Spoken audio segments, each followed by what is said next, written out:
சரி, கிளாஸ் நம்ம ஸ்டார்ட் பண்ணுவோம். அனைவருக்கும் அஸ்ஸலாமு அலைக்கும் வரஹ்மத்துல்லாஹி வபரகாத்துஹு. அனைவருக்கும் வணக்கம், குட் ஈவினிங். இப்போ எல்லா இடத்துலையும் கொஞ்சம் காலநிலை கொஞ்சம் சீராட்டி இருக்கிறதால இங்கே சரியான மழை. நாங்களும் ஒரு ஏரியா வந்துட்டு மெயின் பார்க்க தான் நாங்கள் எங்களோட பின்னு குளம். அதால கொஞ்சம் இங்கே கொஞ்சம் சுச்சுவேஷன் சிக்கல் அதான் இருக்கு. போன வருஷம் பெஞ்ச மழையிலையும் கொஞ்சம் எங்களோட பகுதியெல்லாம் தண்ணி தாண்டுட்டு இந்த முறையும் கடுமையாக மழை பெய்யுது பார்ப்போம். கொஞ்சம் எச்சரிக்கையாக இருக்க சொல்லியிருக்காங்க. அடுத்து இந்த வான் கதவுகள் விஷயம் அதுகளும் புறப்படும் எல்லாம் சொல்லப்படுது. அதால தான் நான் நிரந்தர கிளாஸ் வந்துட்டு 1 hour தான் போட்டேன் ஹிஸ்டரி பாடாக்களுக்கும் அவங்களுக்கு 1.5 மணி தரம் அதையும் சுருக்கி போட்டோம். பார்ப்போம், தொடர்ச்சியா மழை இருந்தா 2 3 நாளைக்கு லீவுகள் எடுக்க வேண்டி வரும். சரி, உங்களை இனி அடுத்த கிளாஸ் மண்டே தானே. சரி, இப்ப பாப்பம் பிள்ளைகள் இதுல நாங்க ஆரம்பத்துல கோல் குரூப்ல இருந்து சில விடயங்கள்ல நாங்க என்ன செய்யணும்டா, ஆஹ் இந்த பழைய நோட்ஸ் எடுத்தேன். அப்ப அதுல உங்களுக்கு சில விஷயங்கள் கொஞ்சம் தரவோடு கொண்டு இருந்தேன். அப்ப அதால தான் அதை நீங்க கூட இப்ப புது நோட்ஸ் வந்துகிட்டு இது போதுமான நோட்ஸ். இப்ப நான் இப்ப தார நோட்ஸ் உங்களுக்கு போதுமானது இருந்தாலும் சில இடங்கள்ல சில விஷயங்கள் மேலதிகம் தேவையண்டா அதை குறிச்சு வைக்கிறதுக்காக சொல்லிக்கிறேன். சரியா? அடுத்தது நான் அன்றைக்கு வந்துட்டு இந்த 16 மாகாணங்கள் 5 மாகாணங்களாக குறைக்கப்பட்டேன்னு சொன்னேன். இந்த விஷயத்த நான் வந்துட்டு அன்றைக்கு கிளாஸ்ல வந்துட்டு நான் வந்துட்டு அந்த 16ல இருந்து 5 போன 11 மாகாணங்கள்ன்றதை நான் சொல்லி விட்டேன். நானும் கொஞ்சம் அந்த நோட்ஸின் அடிப்படையில் அதை யோசிக்காம சொல்லிட்டேன். வளமையா வந்துக்கிட்டு 5 மாகாணங்களாக குறைக்கப்பட்டனா இருக்கு. பொதுவா நோட்ஸ்ல பொதுவா உங்களோட சிலபஸ் வந்துட்டு மாகாணம் 5 மாகாணங்களாக ஆக்கப்பட்டதா இருக்கு. சரியா? அப்ப நாங்க அதை வந்துட்டு 11 மாகாணங்களை எடுத்துக்கொள்ளக்கூடாது. எனக்கு ஒரு ரெஸ்பான்ஸ் தான் வந்துட்டு, சார் நீங்க ரெக்கார்டிங் ஒன்று அப்படி சொல்ல மாதிரி இருந்துச்சுன்னு. நானும் அதை கேட்ட உடனே தான் உண்மையாவே நான் அவசரத்துல யாரோ கேட்டதுக்கு 11 சொல்லியிருக்கேன். அப்ப அதுல 16 மாகாணங்கள் 5ஆக குறைக்கப்பட்ட. அப்ப என்ன விஷயம் பண்ணாங்க வந்துட்டு 16 மாகாணங்களா இருந்தது 5 மாகாணங்களாக ஆக்கப்பட்டது. விளையாண்டா 5 மாகாணங்களாக ஆக்கப்பட்டது. அப்ப இதுல நீங்க ஒரு விஷயத்தை விளங்கணும். அப்ப ஆரம்ப காலத்துல மாகாணங்கள் என்ற விஷயம் 16 இருந்ததா? அந்த 16 என்ற விஷயம் வந்துட்டு உண்மையாவே 16 மாகாணங்கள் இருக்கல. அப்ப ஏனென்றா அது நாங்க ஆரம்ப காலத்துல இருந்து இப்ப நான் படிச்ச காலத்துல இருந்து அந்த 16 மாகாணங்கள் ரெண்டு இல்லை. அதை சொல்ற எப்படின்னா நிர்வாக அலகுகள் சொல்லுவாங்க. நிர்வாக அலகுண்டா அது வந்துகிட்டு எப்படின்னா இப்ப நிர்வாகத்தை நாங்க முக்கியத்துவப்படுத்துறதுக்காக இப்ப இந்த காலனித்துவ அரசு என்ற விஷயம் கோல்ஃபுரூப் அரசியலமைப்பை கொண்டு வரதுக்கு முதல் வந்துட்டு அதை சொல்ற அந்த அவங்க காலனித்துவம் செய்தது வந்துட்டு காலனித்துவ அலகுகள்னு சொல்லுவாங்க, நிர்வாக அலகு. அப்ப அந்த அலகுகளை வந்துட்டு என்ன செஞ்சாங்கன்னா நேரம் வந்துட்டு 16 பகுதிகளாக அந்த அலகுகள் இப்ப நம்ம மாவட்டம் இருக்குதானே. இப்ப மாவட்டம் எப்படின்னு 25 இப்ப மாவட்டங்கள் எல்லாம் இப்பதான் பிரிக்கப்பட்டு 25 மாவட்டங்களா அப்படி அந்த மாவட்டம் மாதிரி 16 அலகுகள் இருந்தது. அப்ப அந்த மாவட்டங்கள் தான் பெரும் இப்ப மாவட்டங்கள் ஒவ்வொரு பேராக பெருக்கி ஆனா அந்நேரம் வந்துகிட்டு அந்த மாவட்டங்கள் அடிப்படையாக கொண்டு சில நிர்வாக அலகுகள் இப்ப வடக்கு வடமத்திய என்று சொல்லப்படும் இந்த மாகாணம் மாதிரி அந்த பேர்களை கொண்டு 16 அலகுகளாக இருந்தது. அதை என்ன செஞ்சாங்கன்னா இவ்வாறு 16 அலகுகள் என்றதை 5 அலகுகளாக 5 மாகாணம் என்ற அடிப்படையில் அதை உருவாக்கினாங்க. பிறகு இந்த 5 மாகாணம் என்ற விஷயம் நாங்க இதுக்கு பிறகு பார்த்த இதுகளை எல்லாம் 9 மாகாணங்களாக ஆக்கப்பட்டது. அப்ப இலங்கையின் பேசிக்கில இருந்து நாங்க சரியா பார்த்தோம்னா உண்மையாவே 9 மாகாணங்கள் தான். இதாவது இதுக்கு பிறகுள்ள குரு மக்களத்துல இருந்து அடுத்தடுத்த மெனிங் மெனிங் டிவைன்ஸ்ல இருந்து 9 மாகாணங்கள் தான் சரியானது. சரியா? ஏன்னா நாங்க முழுமையான ஆதாரமும் கூட அந்த 16 மாகாணம் என்ற பேர் வந்துட்டு அது முழுமையான ஆதாரம் எதுலேயும் கூட இல்லை. அவங்க ஏன் அது மாகாணங்கள் என்றதை சொல்றாங்க அப்படின்னா நிர்வாக அலகுகளை தான் இந்த மாகாணங்கள் ஆக்கிட்டாங்க. மாகாணங்களாக அவங்க அவங்க ஒரு பேரை கொடுத்துட்டாங்க. சரியா? அப்ப அதே மாதிரி தான் இன்னும் ஒரு சில விஷயங்களையும் சொல்லணும். அப்ப இதுல 5 மாகாணங்கள் ஆக்கப்பட்டது. இப்ப டொனமூர்ல என்ன செய்யறாங்கன்னா இந்த 5 மாகாணங்களை இதை வந்துகிட்டு 9 மாகாணங்கள் அதுக்கும் பிரதேசவாரி பிரதித்துவம் என்று சொல்ற விஷயம் இருக்கின்றன. அதை 9 பிரதித்துவம் அந்த பிரதித்துவ அலகுகள் ஆக்கணும் பண்றதுக்காக அதாவது பிரதேச வாரிய முக்கியத்துவப்படுத்தினாங்க. படுத்தி சர்வசன வாக்குரிமை என்ற விஷயம் டொனமுள்ள உருவாக்கப்படுது. இப்ப சர்வசன வாக்குரிமை எல்லாருமே என்ன செய்யணும்? வாக்கு அளிக்கலாம். அப்ப இந்த ஒவ்வொருவரும் வாக்கு அளிக்கணும்டா நாங்க என்ன செய்யணும்டா ஒரு முழுமையாக மாகாணம் எல்லாரையும் ஏற்றுக்கொள்ற அளவுக்கு 9 மாகாணங்கள் தான் இனி என்று உறுதிப்படுத்துற மாதிரி பிரிக்கணும். அப்ப அதால என்ன செஞ்சாங்க, டொனமுல்ல தான் முழுமையாக நிர்வாக மாகாணங்கள் 9, அதாவது 9 மாகாணங்கள் அடிப்படையாக கொண்ட மாவட்டங்கள் ஏனைய பிரதேசங்கள் அமையும் என்று டொனமுல்ல முக்கியத்துவம் கொடுத்திருந்தாங்க. அப்ப அந்த அடிப்படையில டொனமுல்ல வந்துட்டு சர்வசன வாக்குரிமை அறிமுகப்படுத்தப்பட்டதோட அதோட இந்த மாகாணங்கள் என்ற விஷயமும் 9 மாகாணங்களாக மாற்றப்படுது. அப்ப இலங்கையின் சரியான இதுவரை இலங்கையின் மாகாணங்கள் எண்ணிக்கை எப்போதும் 9 தான், சரியா? ஆனா ஆரம்ப காலத்துல அந்த மாகாணம் அந்த 16 என்று சொன்ன விஷயம் வந்துட்டு அதை என்ன செஞ்சாங்கன்னா அந்த நிர்வாக அலுவல்கள் என்ற விஷயத்தை தான் 5ஆக குறைச்சிருந்தாங்க, சரியா? அதுல நீங்க குழம்பிக்க தேவையில்லை. இப்ப கோல்புருக்கு வந்துட்டு கேட்ட 16 மாகாணங்கள் என்று அதை 5ஆக குறைக்கப்பட்ட 5 மாகாணங்களாக 11 இல்ல 5 நம்ம கழிக்கப்படாது, குறைச்சதை பார்க்கணும். டைப்பிங்லயும் அவன் குறையா தான் போட்டிருக்கான், ஆனா குறைச்சதாக நீங்க அதை எடுத்துக்கிட்டீங்கன்னா சரி. அப்ப 5 மாகாணங்களாக ஆக்கப்படும். அப்ப 5 மாகாணங்களாக ஆக்கப்பட்டு இப்ப நீங்க யோசிக்கிறேன், இப்ப நிர்வாக அலுவலகனுக்குள்ள 5 மாகாணம் பண்ணக்குள்ள பிரச்சனை இல்லை, எல்லாமே ஒரே விஷயம் தான். அவங்க பார்க்கவங்களுக்கு மாகாணம் பண்ணாலும் அவங்களுக்கு விளக்கும், நிர்வாக அலுவலகம் மாகாணங்களும் விளக்கும். ஏன்னா அவங்களோட தியரி நோட்ஸை தான் மாகாணங்கள்னா கொடுக்க. இப்ப அதே மாதிரி உங்களுக்கு இப்ப தேசாதிபதி என்ற பேர் இருக்கு. இப்ப தேசாதிபதி வந்துகிட்டு நாங்க தேசாதிபதிக்கு வேற ஏதாவது பேர்கள் கொடுக்கலாமாண்டா உண்மையாக ஆள்பதி என்று சொல்றோம். ஆள்பதி என்று ஆளுநர் வரை சொல்றோம். ஆள்பதி அதுவும் தேசாதிபதிக்குரிய பேர் தான். அதே மாதிரி ஆளுநர் என்று சொல்லலாம். ஏன் நாங்க அந்த ஆளுநர் என்று பெரும்பாலும் யூஸ் பண்ற சொல்ற இல்லையண்டா, ஆளுநர் வந்துட்டு அந்த தமிழ்ல சொல்லக்குள்ள தேசாதிபதி அப்படிதான் கொடுப்பாங்க, அல்லது ஆள்பதின்னு கொடுப்பாங்க. ஆங்கிலத்துல தான் அந்த ஆளுநர். அது ஏனென்றா அந்த அதிலே சில சில வேறுபாடால தான் அந்த ஆளுநர் என்றதை ஒரு சில. அப்ப நீங்க யோசிக்கணும். இப்ப எக்ஸாம்ல வந்துட்டு உங்களுக்கு தேசாதிபதி தான் பாரு, ஆளுநர் என்ற ஒரு இடத்தை போட மாட்டாங்க, சரி? அதால நீங்க பயப்படுதில்லை. அப்ப ஏனென்றா அவங்க ஆரம்பத்தில் நாங்க படிக்கக்குள்ள ஆளுநர் என்று போட்டு படிக்கலாம். ஆனா இப்ப நோட்ஸ்ல நிறைய விஷயத்த மாட்டுப்பாடும். ஒவ்வொரு சிலபஸுக்கும் நிறைய விஷயத்த ஆய்வு செய்வாங்க. ஆய்வு செய்ய நீங்க ஆரம்பத்துல பாருங்க, பழைய நோட்ஸை பார்த்தா இதை விட வித்தியாசமா இருக்கு விளக்கம். இப்ப புது நோட்ஸ்ல பார்த்தா இன்னும் கொஞ்சம் விஷயங்கள் குறைஞ்சிருக்கு. அதான் அந்த என்னடா ஆய்வாளர்கள் அதிகாரிக்க என்ன செய்வாங்க, அரசியலின் பழைய விஷயங்களை எல்லாம் எதை எதை நீக்கணுமோ அதை நீக்கிட்டு எதை எதை சேர்க்கணுமோ அதை சேர்ப்பாங்க. அப்படிதான் சில விஷயங்கள் கொண்டு வருவாங்க, சரி, அரசியல. அப்ப அதுல நல்ல விளங்கணும். இந்த தேசாதிபதி என்று சொல்லக்குள்ள வேற சொல்ற அந்த ஆள்பதி என்று சொல்லலாம். அது ரெண்டையும் எடுங்க. அப்ப ஆளுநர் ரெண்டு ஏன் அடிக்கலாண்டா, ஆளுநர் ரெண்டா ரெண்டு கவர்னர் சொல்லுவோம். என்ன ஆளுநர், ஆளுநர் என்னக்குள்ள அவர் எப்படி என்றா, இப்ப இந்த மாகாண சபை மாகாணங்கள் என்று சொல்றோமே, அந்த மாகாணங்கள் மாகாணங்கள் பிரதேசங்கள் இந்த இந்த இப்படியான சின்ன சின்ன உள்ளூராட்சி மன்றங்களுக்கு தலைவர் இருக்கிறது தான் ஆளுநர் சொல்றோம். இப்பவும் கூட எங்கட நாட்டில் இந்த ஆளுநர்ன்றது இருக்கணும். இப்ப இந்த ஒவ்வொரு மாநகர சபையிலையும் மேயர்னு சொல்லுவோம். என்னங்க மேயர் என்றாலும் ஆளுநர் ஆளுநர் சொல்லுவோம். ஆனா தேசாதிபதி என்றா அது இந்த அரசின் தலைவர், அரசின் அல்லது அரசாங்கத்தின் தலைவராக இருக்கிறாங்க, அரசாங்கத்தின் தலைவர், சரியா? அதால அவர் வந்துட்டு ஜனாதிபதி மாறி. இப்ப எங்க நாட்டிലേക്ക് ஜனாதிபதியோ அல்லது பிரதமர் சொல்லுவோமே, அப்படி அந்த ஒரு பதவிக்கு உரியதா அது. அப்ப முழு அரசையும் முக்கியத்துவப்படுத்தக்கூடிய பதவி தான் அந்த தேசாதிபதி. ஏன் நான் இதை சொல்றேன்னா, நீங்க இப்ப காலனித்துவத்திலே இருக்கீங்க. இந்த முன்கூட்டிய பேசிக்கில் உள்ள விஷயங்கள் தெரிஞ்சா தான் நாங்க அடுத்தடுத்தது போகலாம். இவ்வளவு விஷயத்தையும் நீங்க நோட் பண்ணிக்கொள்ளுங்க. நோட் பண்ணாக்கள் நோட் பண்ணிக்கொள்ளுங்க. உங்களுக்கு விளங்குமென்றாக்கள் கன்ஃபார்ம் பண்ணுங்க. அப்ப தேசாதிபதி என்றா அரசின் அரசாங்கங்கள்ல தலைவர் என்று போடுங்க. தேசாதிபதிக்கு மறு பேர் ஆள்பதி என்று போட்டுக்கொள்ளுங்க. ஆளுநர் மாகாணங்கள் உள்ளூராட்சி பொதுவாக உள்ளூராட்சி மன்றங்கள்ல தலைவரை சொல்றாரு. இவ்வளவு சும்மா குறிப்பு மாதிரி வச்சுக்கொள்ளுங்க, சரியா? அடுத்த இதுலேயும் நான் நிறைய சில இடங்கள்ல சில குறிப்புகளாக தருவேன். அடுத்தது இதுலேயும் சில சில டொனமுர் முடிஞ்சோட சில சில பயிற்சி வினாக்கள் உங்களுக்கு நான் தருவேன். இப்ப நான் தருவேன். ஏனென்ன தரேன்டா, அந்த யாப்புகள் உங்களுக்கு சுருக்க மறந்துடும். அப்ப அதுல சில சில பயிற்சிகள் நான் உங்களுக்கு வைட் போர்டிலேயோ அல்லது இதுல நான் அனுப்பி வைப்பேன், சரியா? நீங்க எல்லாருமே செய்து அனுப்புறேன். எம்சிக்கு மாறி அதை ஸ்ட்ரக்சர் அவடத்த கேள்வியை கொஞ்சம் தருவேன், சரியா? ஒரு 5 கேள்வியை தருவேன். அது உங்களுக்கு பிரயோசனப்படும். உங்களுக்கு அளவு பரிசை செய்யக்கூட இருந்தாலும் உங்களுக்கு எக்ஸாம்பிள் செய்யணும், பிரயோசனப்படும், சரியா? சரி, நான் தரேன். இப்ப நாங்க எங்கட அடுத்த இதுக்கு போவோம். இதை எழுதுறாக்கள் எழுதி கொள்ளுங்க, சரியா?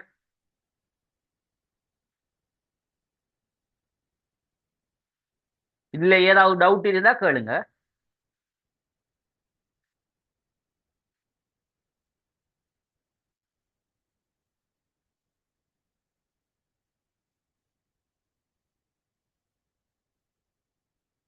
சரியா? அடுத்தது நான் இன்னும் ஒன்று எழுதி கொள்ளுங்க. இந்த சில விடயங்கள் சில இடத்துல இந்த பழைய நோட்ஸ்ல இருக்கு டைப்பிங் புது நோட்ஸ்ல கொஞ்சம் சில விஷயங்களை விடுபட்டுது. அதால சில எங்களோட நோட்ஸ்ல சில இடத்துல சில விஷயத்துல எழுதி போடணும். சரி, நான் பைக் போர்டில் எழுதுவேன். நாங்க இவ்வளவு நாள் படிச்சதுக்குள்ள உள்ளது. இப்ப நீங்க நோட்ஸ்ல பாருங்க. இதுல இந்த நிதிக்குழு இருக்கிற நிதிக்குழு நாங்க அது வந்துட்டு குரு மக்களத்துல கொண்டு வரப்பட்ட நிதிக்குழு சர்வேட்டு போட்டு உங்களோட நோட்ஸ்ல இருக்கு. அப்ப அதுக்கு பக்கத்துல போடுங்க.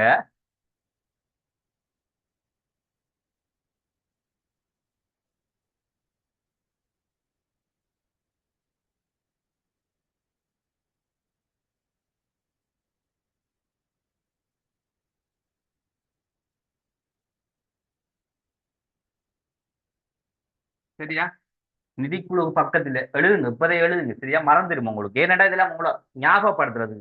சரி, ஏற்கனவே நோட்ஸ்ல இருக்கு விரிவா இருக்கு, இருந்தாலும் அந்த நிதிக்குழு என்று சொல்ற பேருக்கு பக்கத்துல இதை போடுங்க. நிதிக்குழு இது முதலாவது குரு மக்களத்தில் அறிமுகப்படுத்தப்பட்டது. இந்த நிதிக்குழு அப்பதான் உருவாக்கப்படுது. இவிடத்த அந்த ஒளிக்கு வழங்குது என்ன நிதிக்குழுவா, நீதிக்குழு இது நிதிக்குழு. நிதிக்குழு நிதிக்குழு பக்கத்துல டேட் போட்டு எழுதுங்க. முதலாவது குரு மக்களத்தில் அறிமுகப்படுத்தப்பட்டது. சரியா, அல்லது குரு மக்களத்தில் முதலாவதாக அறிமுகப்படுத்தப்பட்டது. சரியா, குரு மக்களத்தில் முதலாவதாக அறிமுகப்படுத்தப்பட்டதுன்னு போடுங்க. ஏன்னா மறக்காம இருக்குது. அப்ப நிதிக்குழு எப்ப உருவாக்கப்பட்டது? குரு மக்கள் அரசியல் அமைப்பில முதலாக உருவாக்கப்பட்டது. அதுக்கு பிறகுதான் நிதிக்குழு ஆலோசனை சபையாக, தனி சபையாக, ஒழுக்காட்டு சபைகளாக எல்லாம் மாற்றப்படுது. அப்ப அதெல்லாம் நிதி சம்பந்தமான விடயங்களுக்கு அதுல சில ஆலோசனை சபை, அதே போல பொது சேவை சபையாக எல்லாம் மாற்றப்படுது. அது அடுத்த பார்ப்போம். சரியா, இப்ப இதை நீங்க முதல் எழுதி கொடுங்க. நிதிக்குழு குருமாக்கத்தில் முதலாவதாக அறிமுகப்படுத்தப்பட்ட இந்த விஷயத்தையும் எழுதுங்க. அதோட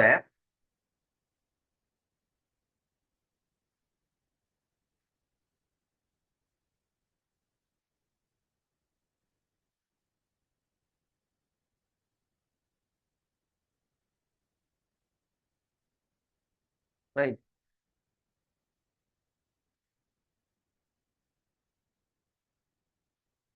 இப்ப நாங்க அந்த 3 வகையா பிரிச்சிருந்தோம் தானே. அதாவது எதுல பிரிச்சோம்டா, தற்காலிக மெனிங் இருக்குதானே. தற்காலிக மெனிங்கில அதுல அரசியல் அமைப்பு அந்த சட்டசபையை வந்துட்டு 3 பிரிச்சிருந்தோம். இப்ப இந்த சட்டசபையில பிரதேச வாரி பிரதித்துவம் வந்துட்டு ஒரு முக்கியத்துவமான அம்சங்கள் நாங்க சொல்லப்பட்டிருக்கேன்.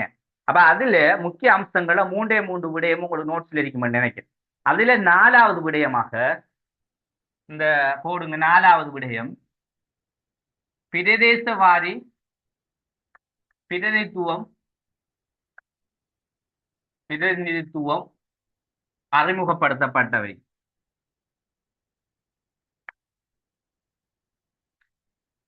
அறிமுகப்படுத்தப்படல் என்று போடுங்க. சரியா,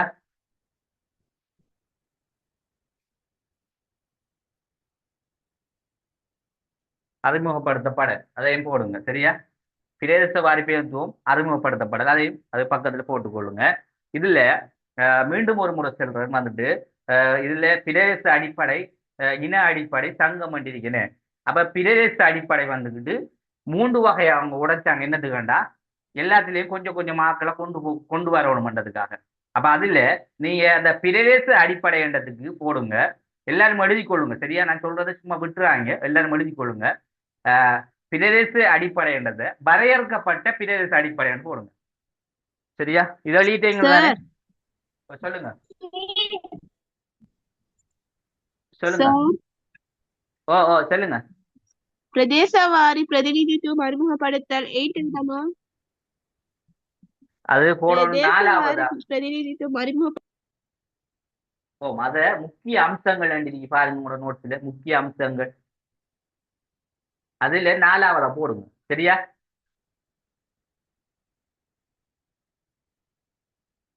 விளங்கிட்டா? முக்கிய அம்சங்கள் அதாவது 1921ஆம் ஆண்டு தற்காலிக மெனிங் இந்த மெனிங் அதாவது அரசியலமைப்பில 4வதான முக்கிய அம்சங்கள்ல 4வது பிரதேச வாரிசுத்துவம் அறிமுகப்படுத்தப்படும் என்ன நாங்க ஏற்கனவே நோட்ஸ்கள்ல சொன்னதுதான். ஆனா முக்கிய அம்சங்கள்ல அந்த விஷயம் டைப் பண்ணப்படலை, விடுபட்டிருக்கீங்க. நான் கொஞ்சம் நோட்ஸை இந்த இதை கொஞ்சம் ஆய்வு செஞ்செடுத்த ஒன்று ரெண்டு இடத்த சில டைப்பிங்களை விட்டிருக்க, அதை நம்ம கிளியர் பண்ண பெருசா ஒன்றும் இல்லை, ஒன்று ரெண்டு இடத்த இதை நீங்க கிளியர் பண்ணுங்க. அடுத்தது நாங்க வாக்கு மூலமாக 3 பேர் தெரிவு செய்யப்பட்டாங்கன்னு, அதுல வாக்கு மூலம் இந்த இப்படி அட்டவணை போட்டிருக்கும் என்ன, வாக்கு மூலம் வாக்கு மூலம் இதுல இந்த பிரதேச வாரி இந்த பிரதேச வாரி பிரதேச அடிப்படை என்றிருக்கின்ற பிரதேச அடிப்படை. அடுத்தது இன அடிப்படை சங்கம். இப்ப இதுல என்ன செய்யுங்கன்னா சின்ன ஒரு சேஞ்ச் உண்டு. இதுல இந்த பிரதேச அடிப்படையை வந்துட்டு வரையறுக்கப்பட்ட போடுங்க, வரையறுக்கப்பட்ட பிரதேச அடிப்படை என்று போட்டா சரி, வரையறுக்கப்பட்ட பிரதேச அடிப்படை அவ்வளவுதான். இப்ப ஏன் இந்த வாக்கு மூலத்துல வந்துட்டு 3ஆக உடைச்சாங்கண்டா, ஏன் ஒரே ஒரு விஷயம் இந்த வரையறுக்கப்பட்ட பிரதேச அடிப்படை மட்டும் கொண்டு வந்திக்கலாம் தானே, ஏன் அந்த இன அடிப்படை சங்கத்தை எல்லாம் கொண்டு வந்தேன்டா, எல்லாத்திலையும் இருந்து என்ன கொஞ்சம் கொஞ்சம் பேரை கொண்டு வரணும். அப்ப எல்லாத்திலையும் கொஞ்சம் பேர் என்னக்குள்ள அந்த வரையறுக்கப்பட்ட மாதிரி, உதாரணமா பிரதேச அடிப்படை கூட அதுல எத்தனை பேர் வந்திருக்காங்க, கிட்டத்தட்ட 11 பேர் வந்திருக்காங்க பிரதேச அடிப்படை. இப்ப அதே மாதிரி இன அடிப்படையில 3 பேர், சங்கத்துல 2 பேர். அப்ப சங்கத்தையும் முக்கியத்துவப்படுத்தி என்ன சங்கத்திலையும் ஒரு 2 பேருக்கு என்ன செய்யணும், ஒரு வரையறை கொடுத்து அவங்களும் ஒரு முக்கியத்துவப்படுத்தி அவங்களையும் கொண்டு வரணும்னு பார்த்தாங்க. அதே மாதிரி இன அடிப்படையில ஒரு 3 பேர் சிறுபான்மை மக்கள் பாதிக்கப்பட. ஆனா வரையறுக்கப்பட்ட அடிப்படையில என்ன செஞ்சாங்க, மொத்தம் 11 பேர் கொண்டாங்க. இப்ப இந்த வரையறுக்கப்பட்ட அடிப்படை இந்த பிரதேச வாரி என்ன செய்யுது, அறிமுகப்படுத்தப்படுது. நல்லா விளையும் பிரதேச வாரி என்ற விஷயம் அறிமுகப்படுத்தப்படுது. இதெல்லாம் நான் அந்த தொழில் சொன்ன நான் உங்களுக்கு விடுபட்டுட்டு பிரதேச வாரி என்ற விஷயம் அறிமுகப்படுத்தப்பட்டதால இங்க 11 பேர் என்ன செஞ்சாங்க வந்தாங்க. அதுல சொல்லப்பட்டது மேல் மாகாணத்துல 3 பேர், மேல் மாகாணத்துல 3 பேர், ஏனைய மாகாணத்துல 8 பேர் என்ன. அப்ப இதுல நான் மாகாண விஷயத்தை நான் உங்களுக்கு அதை தீயவேலையை விட்ட என்னதுன்னா டொனமூர்ல அதை பத்தி விரிவா பார்க்கலாம்னு தான் விட்ட. இருந்தாலும் உங்களுக்கு அந்த மாகாணம் ஏற்கனவே 5ஆ குறைக்கப்பட்டிருந்தது, திடீரென்று இங்க இப்ப 9ஆ போயிட்டு ஒரு குழப்பம் கொண்டு வரலாம் தானே. அப்ப அதுக்காகத்தான் இந்த விஷயத்தை விட சொல்லிக்கிறேன். இந்த இடத்துல தான் இந்த பிரதேச வாரி பிரதித்துவம் என்றது அறிமுகப்படுத்தப்பட்டது. அப்ப இந்த பிரதேச வாரி பிரதித்துவம் அறிமுகப்படுத்தப்பட்டதுல இதுல என்ன விஷயம் நடந்துச்சு, இந்த மேல் மாகாணம் என்று சொல்லக்கூடிய மாகாணங்கள் அதை ஏனைய மாகாணங்கள் என்றது, அதாவது ஏற்கனவே நாங்க பார்த்தது என்ன 5 மாகாணங்களாக இருந்த விஷயத்தை 9 மாகாணங்களாக இந்த பிரதேச வாரி பிரதித்துவத்துக்கு என்ன செஞ்சாங்க 9 மாகாண அளவுகளாக கொண்டு வந்தாங்க. ஆனா அது முழுமையான ஒரு பிரதித்துவமான மாகாணமாக எப்போ முழுமையா மாற்றப்படுதுன்னா அந்த டொனமூர்ல மாற்றப்படுது. ஆனா அதுக்கு முதல் இதுல என்ன செஞ்சாங்க 9 மாகாணங்களாக பிரிச்சாங்க. ஏன் பிரிச்சாங்கன்னா இந்த வரையறுக்கப்பட்ட இந்த பிரதேச அடிப்படையை கொண்டு வந்தா அப்ப அதுக்கு மக்கள் எல்லா இடத்திலையும் வரணும், என்ன எல்லா இடத்தையும் போகணும். அப்ப 5 மாகாணத்துக்குள்ள 5 நாங்க நிர்வாக வச்சுக்கிட்டோம்னா கஷ்டமா இருக்க மாட்டதுக்கு என்ன செய்யறாங்கன்னா அதை 9ஆ மாத்துறாங்க. இந்த ரெண்டாவதுல இந்த 3ஆவதாக சொல்லப்படுகின்ற தற்காலிக மெனிங்ல. அப்ப இதுவும் ஒரு மக்களுக்கு கிடைக்கப்பட்ட ஒரு நன்மையான விஷயத்துக்குள்ள நாங்க பார்க்கலாம். சரியா? அப்ப நீங்க ஒரு நன்மை என்று சொல்லக்குள்ள இதை எழுதி கொள்ளும். ஆனா நாங்க ஏற்கனவே நன்மை என்று சொல்லக்குள்ள நாங்க நிறைய எழுதியிருக்கோம், நோட்ஸ்ல உங்களுக்கு தந்திருக்கோம் நன்மை, அந்த நன்மை போதும் நாங்க. சரியா?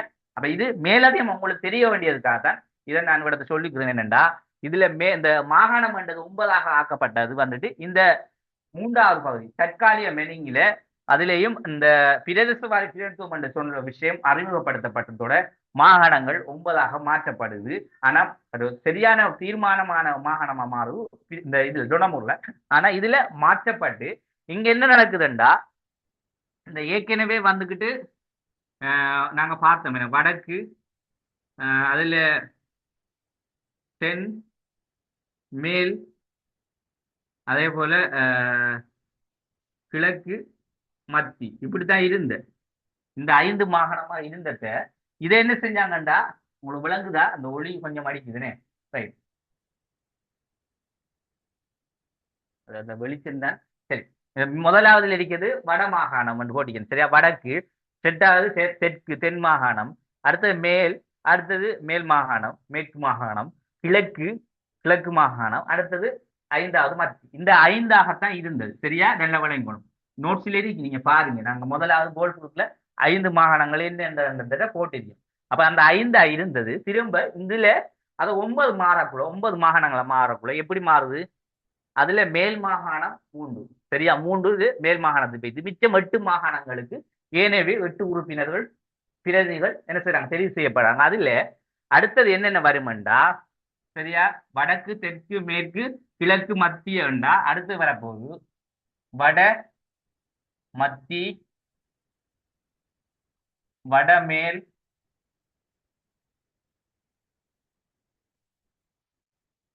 ஊவா சப்ரஹமுவா. சரியா, ரைட். இந்த 4ம் மேலதிகமா சேர்க்கப்பட்டது. இப்ப கிளியர் தானே உங்களுக்கு? அப்ப அந்த மாகாணங்கள் 9 சேர்க்கப்பட்ட எப்படி? அதே போல ஏன்னா எல்லாருக்கும் டவுட்டுகள் இருந்திருக்கு, யாரும் அதை கேட்கையும் இல்லை. நானும் அதை அந்த விஷயத்த அப்படியே விட்டுட்டேன். என்னன்னா எங்களுக்கு டொனமுள்ள ஃபுல்லா மாகாணங்களை விரிவா பார்க்கலாமன்றதால நான் கொஞ்சம் விட்டுட்டேன். சரி, அப்ப இதை நீங்க இதுல இருந்தே கொஞ்சம் இதை கொஞ்சம் தெரிஞ்சுக்கிட்டா, கொஞ்சம் தெரிஞ்சுக்கிட்டீங்கன்னா நல்லம். அப்ப இந்த அடிப்படையில மேல் மாகாணத்துல 3, ஏனைய மாகாணத்துல 8, அதுலேயும் பழைய இந்த ஆரம்பத்துல 5 மாகாணங்களா குறைக்கப்பட்டு சொன்னது வடக்கு தெற்கு மேற்கு கிழக்காக இருந்தது. 4 சேர்க்கப்பட்டு வடமத்தி வடமேல் ஊவா சப்ரஹமா வந்து உருவாக்கப்பட்டது. அதுல மேல் மாகாணத்துலதான் கொஞ்சம் 3 பேர். ஏன்னா மேல் மாகாணம் எங்கட முக்கியத்துவப்படுத்தக்கூடிய, அதாவது இந்த எங்கட நாட்டினுடைய தலைநகரங்கள் எல்லாமே அதே போல நாட்டினுடைய அரசினுடைய அழகெல்லாம் அங்கே இருந்ததால, கொழும்பை தலைநகர் கொண்டு எல்லாமே இருந்ததால அதைத்தான் மெயின் பண்ணினாங்க அந்த மேல் மாகாணத்தை. அப்ப அதால அந்த 3 பிரதித்துவம் கொடுக்கப்பட்டது. சரி, இந்த விஷயத்த நாங்க விளக்கிட்டோம்னா சரி. ரைட். இப்ப இதுல போறது, இப்ப நாங்க எங்கட நேற்றைய விஷயத்துக்கு நாங்க நோட்ஸுக்கு வருவோம். சரியா, இப்ப நாங்க மெனிங் டிவைன்சருக்கு வருவோம். சரியா பிள்ளை, இதை அழிப்புடவா எழுத வேண்டியா? எழுதணுமா? அழிக்கவா எழுதணுமா? தேவையா உங்களுக்கு? சொல்லுங்க. அப்போ அழிச்சுடவா இல்ல எழுத போறீங்களா? அழிச்சுடுவேனா?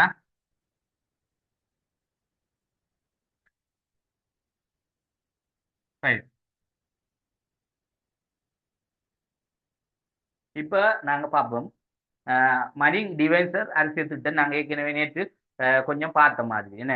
அப்ப அதுல நாங்க சில விஷயங்கள் சொன்னோம். இதுல வந்துகிட்டு 1921ஆம் ஆண்டு யாப்பிலே ஏற்பட்ட சில குறைபாடுகள் காரணமாக இந்த மைனிங் டிவைசர் என்றது என்ன செய்து உருவாக்கப்பட்டது. சரியா, இந்த அடிப்படையில நாங்க மைனிங் டிவைசரை கொஞ்சம் பார்ப்போம். அப்ப இதுல வந்துட்டு சில விஷயங்கள் சொல்லப்படுது பாருங்க. இங்க 1921ஆம் ஆண்டு நடைபெறப்பட்ட அரசியல் திட்டமானது இலங்கையில வாழ்ந்த எந்த ஒரு தரப்பினாலும் திருத்திப்படவில்லை. நாங்க நேற்றைய பார்த்த விஷயம் தான். அப்ப திருத்திப்படாத காரணமால என்ன செய்யறாங்கன்னா புதிய ஒரு யாப்பு அரசியலமைப்பை கொண்டு வரணும்ன்றது. அப்ப ஏற்கனவே இங்க தற்காலிக மெனிங்ல வந்துட்டு வில்லியம் மெனிங் வந்துட்டு என்ன செய்யறார், நீங்க கொஞ்சம் பொறுமையா இருங்க, நாங்க உங்களுக்கு ஒரு புதிய யாப்பு திருத்தத்தை கொண்டு வரோம். அப்ப அந்த மெனிங் என்றவர் வந்துட்டு இந்த யாப்பு திருத்தத்தை கொண்டு வரான்னு சொல்லி அதை சரியாக என்ன செய்யல, மக்களுக்கு சரியாக கொண்டு வரல என்ன. ஆனா அவர் கொண்டு வராதாலதான் மக்கள் என்ன செஞ்சாங்க, இவரோட சரியான ஒரு முரண்பட்ட நிலைமையில இருந்து இப்ப அதால பல பிரச்சனைகள் இடம்பெறுது. இடம்பெற்றதன் விளைவாகத்தான் என்ன செய்யுது, இந்த யாப்பு கொண்டு வரப்படுது. சரியா, இப்ப இதுல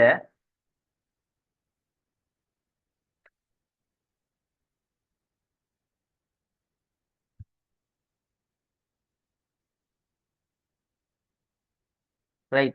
இன்னும் ஒரு விடயத்தை நான் சொல்லணும். நேற்றைய நாங்க பார்த்ததை தற்காலிக மெனிங் பார்த்தோம் தானே. இந்த தற்காலிக மெனிங்ல இதுல இந்த கலால் இயக்கம் என்று நான் சொன்னேனே, கலால் இயக்கம். இந்த கலால் இயக்கம் என்று சொல்றதுக்கு வேற ஏதாவது பேர்கள் கேட்டு வந்தான், பேர்கள் உங்களுக்கு தெரிய வேணும் தானே. இப்ப இதான் வந்துகிட்டு தேசிய இயக்கமாக மாறியதுன்னு சொல்றாங்க. இதுக்கு வேற என்ன இந்த இந்த கலால் இயக்கத்துக்கு வேற பேர்கள் இருந்தா அதை நீங்க நோட் பண்ணுங்க. சரியா, 2 பேர் சொல்லுவாங்க. சமூக இதை நோட் பண்ணிக்கொள்ளுங்களா. மறுமலர்ச்சி இயக்கம்,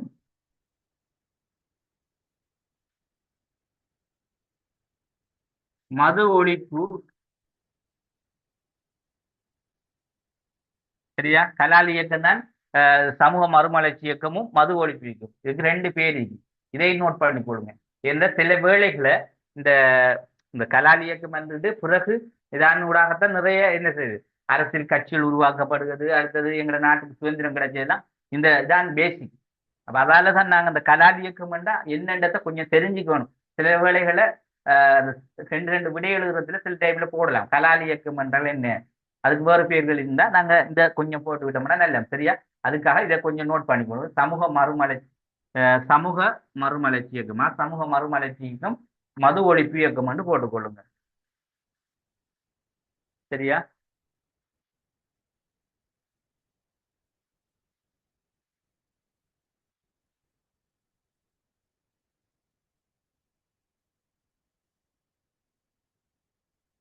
ரைட்.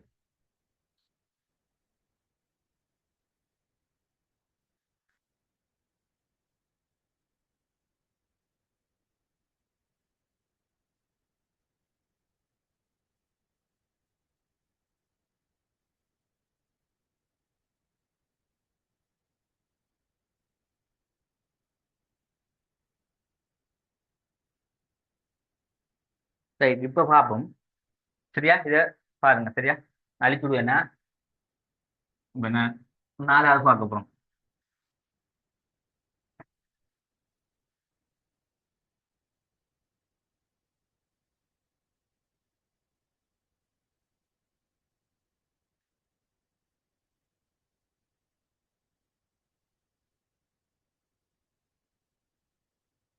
மணிங் டிவைன்ஸ் வந்துட்டு இது வந்துட்டு இதுல இந்த குறைபாட்டாக தான் உருவாக்கப்பட்டன்னு சொல்லப்படுது.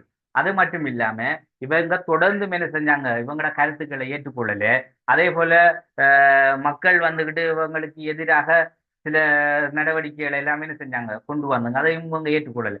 ஆனா இந்த மணிங் என்று சொல்லக்கூடிய தற்காலிக மணிங், அந்த மணிங் என்று சொல்லக்கூடிய அவர் தேசாதிபதி, அவர் என்ன செஞ்சாருண்டா தொடர்ந்தும் அதை நிலைநிறுத்தாம இருந்தது காரணமா இருந்துச்சு. அப்ப மக்கள் இவருக்கு எதிராக செயற்பட தொடங்கி சில போராட்டங்களையும் நடத்துவதற்கு முக்கியத்துவம் ஆகியது. அப்ப இதன் விளைவாகத்தான் இவங்க என்ன செய்றாங்க, ஒரு யாப் ஒன்றை கொண்டு வரணும் சொல்லிட்டு இந்த மணிங் டிவைன்சர் என்று சொல்லக்கூடிய யாப்பை கொண்டு வராங்க.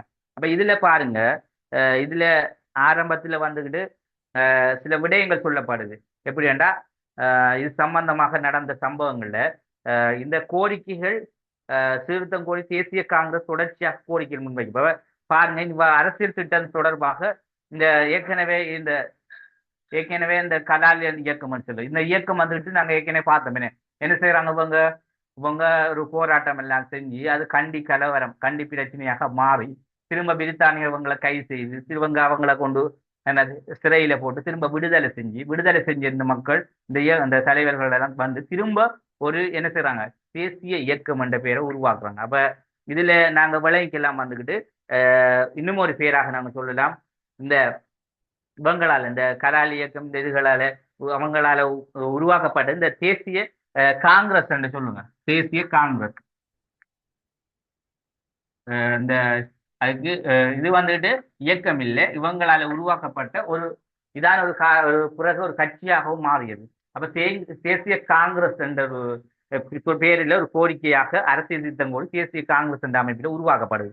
அப்ப இவ்வரசியல் முறையை நடைமுறைப்படுத்தவில்லை இந்நிலை தொடர்ந்தும். ஏன் இவங்க நடைமுறைப்படுத்தல, காரணம் என்னன்னா இந்த மணிங் என்றவர் வந்துட்டு கொஞ்சம், அதாவது வித்தியாசமான ஒரு யோசிக்கக்கூடியவர், தந்திரவாதி. மணிங்க தந்திரவாதி என்ன சொல்லுவாங்க. இப்ப நாங்க சொல்றோம் தானே, இப்ப அவங்கள்ட்ட பிரித்தாளும் தந்திரம்னு சொல்லுவோம். அந்த பிரித்தாளும் தந்திரத்துல மிக முக்கியமான ஒரு ஆள், பேர் போன ஒரு ஆள் தான் இந்த மணி. அப்ப அப்படியான சில ஆங்கிலேயர் தான் என்ன செஞ்சாங்க, எங்களோட நாட்டை ஆரம்ப காலத்துல வச்சு கொண்டிருந்தாங்க. இப்ப எங்களோட நாட்டு மக்களுக்கு வந்துட்டு பெரும்பாலும் பாமர மக்களுக்கு எப்படி அந்த அரசியலோ இதுகளை கொண்டு போகணும்னு தெரியாது. ஆனா ஆங்கிலேயர்களுக்கு எல்லாம் தெரியும். அப்ப எப்படி சண்டை பிடிக்கணும்னு அவங்களுக்கு அவசியம் இல்லை. அவங்களோட மூளையை கொண்டு மக்கள் எப்படி குழப்பி எப்படி என்ன மாதிரி செய்யலாமான்னு முடிவெடுத்துருவாங்க. அப்ப அந்த மாதிரி இந்த மக்களை என்ன செஞ்சாங்க, செயற்படுத்தி இருந்தாங்க.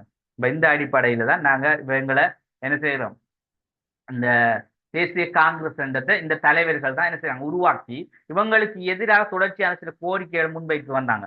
அப்ப முன்வைத்து வந்த நேரம் இவங்க என்ன செய்றாங்க அதுக்கு பிறகு இதை கொஞ்சம் கொஞ்சமா எதிர்பார்க்கணும். அதிலேயும் 1921 சொல்லப்படுது இந்த ஜேம்ஸ் பீரிஸ்னால முன்வைக்கப்பட்ட ஒரு கோரிக்கை. அப்ப ஜேம்ஸ் பீரிஸ் என்பவர் அவரும் ஒரு கோரிக்கையை முன்வைக்க இது தொடர்பாக அதோடு சேர்த்து 1922 சிறுபான்மை ஐக்கிய முன்னணி எனும் அமைப்பினால் முன்வைக்கப்பட்ட கோரிக்கை. அப்ப சிறுபான்மை ஐக்கிய மக்கள் முன்னணி. அப்ப இந்த ஏற்கனவே நாங்க பார்த்த தேசிய காங்கிரஸ் தொடர்ச்சியான கோரிக்கைகள் முன்வைத்தது. இதன் பிறகு பீரிஸ் என்றவர் சில கோரிக்கைகளை முன்வைத்தார். அதே போல இந்த ஐக்கிய முன்னணி அதாவது சிறுபான்மைகள் மக்கள் சார்பான ஒரு கட்சி உண்டு. கட்சி என்றால் அந்த கட்சியா மாறுது, பிறகு மாறுது அந்த கட்சி. ஆனா அவங்களோட சார்பாக ஒரு ஐக்கிய முன்னணி என்ற ஒரு அமைப்பு உண்டு, ஒரு கோரிக்கையை முன்வைக்குது. அப்ப அவங்களுக்கு கோரிக்கையை முன்வைச்சதுக்கு பிறகுதான் இவ்வாறு தொடர்ந்தும் மேலும் மேல கோரிக்கைகள் வர்றதுக்குள்ள இவங்க என்ன செய்றாங்க, இவர் நடைமுறையில் இருந்த யாப்புக்கு எதிராக தொடர்ச்சியா முன்வைக்கப்பட்ட கோரிக்கையின் பிரகாரம் பிரித்தானியர்கள் என்ன செய்றாங்க, இந்த அரசை மாற்றி அமைப்பதற்கு சில முடிவுகள் எடுத்துக்கொள்றாங்க.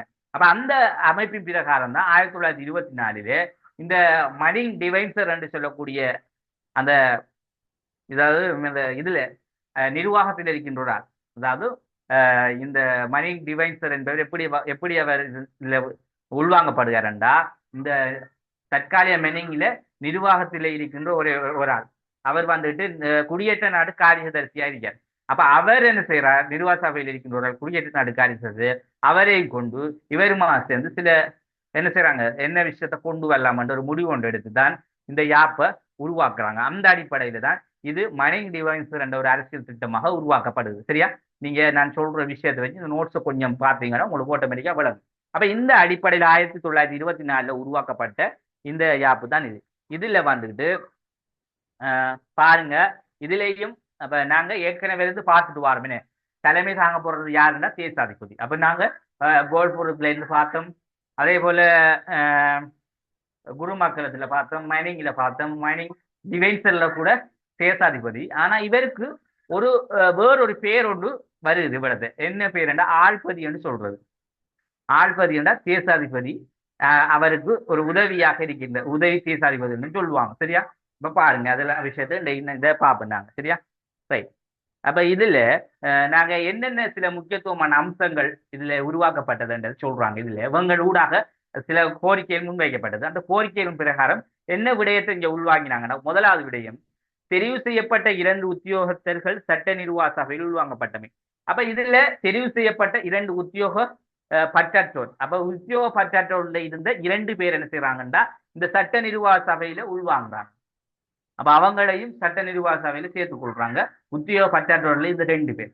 அதே மாதிரி தேசாதிபதி சட்டசபைக்கு தலைமை தாங்குவது நிறுத்தப்பட்டது. இப்ப வழங்கிடா, இங்கேயும் அந்த தேசாதிபதி என்ற விஷயம் இடுக்கி தலைவர் தேசாதிபதி. ஆனா அவரை தலைமை தாங்கிறதுக்கு என்ன செய்யறாரு, அவரை நிறுத்தி வச்சாங்க. அவருக்கு பதிலாக உப தேசாதிபதி, அதை ஆழ்பதின்னு சொல்றாங்க, அதுவும் தேசாதிபதி தான். அப்ப அதுக்கு வேறொரு ஆள் அங்க தலைமை தாங்குறாரு.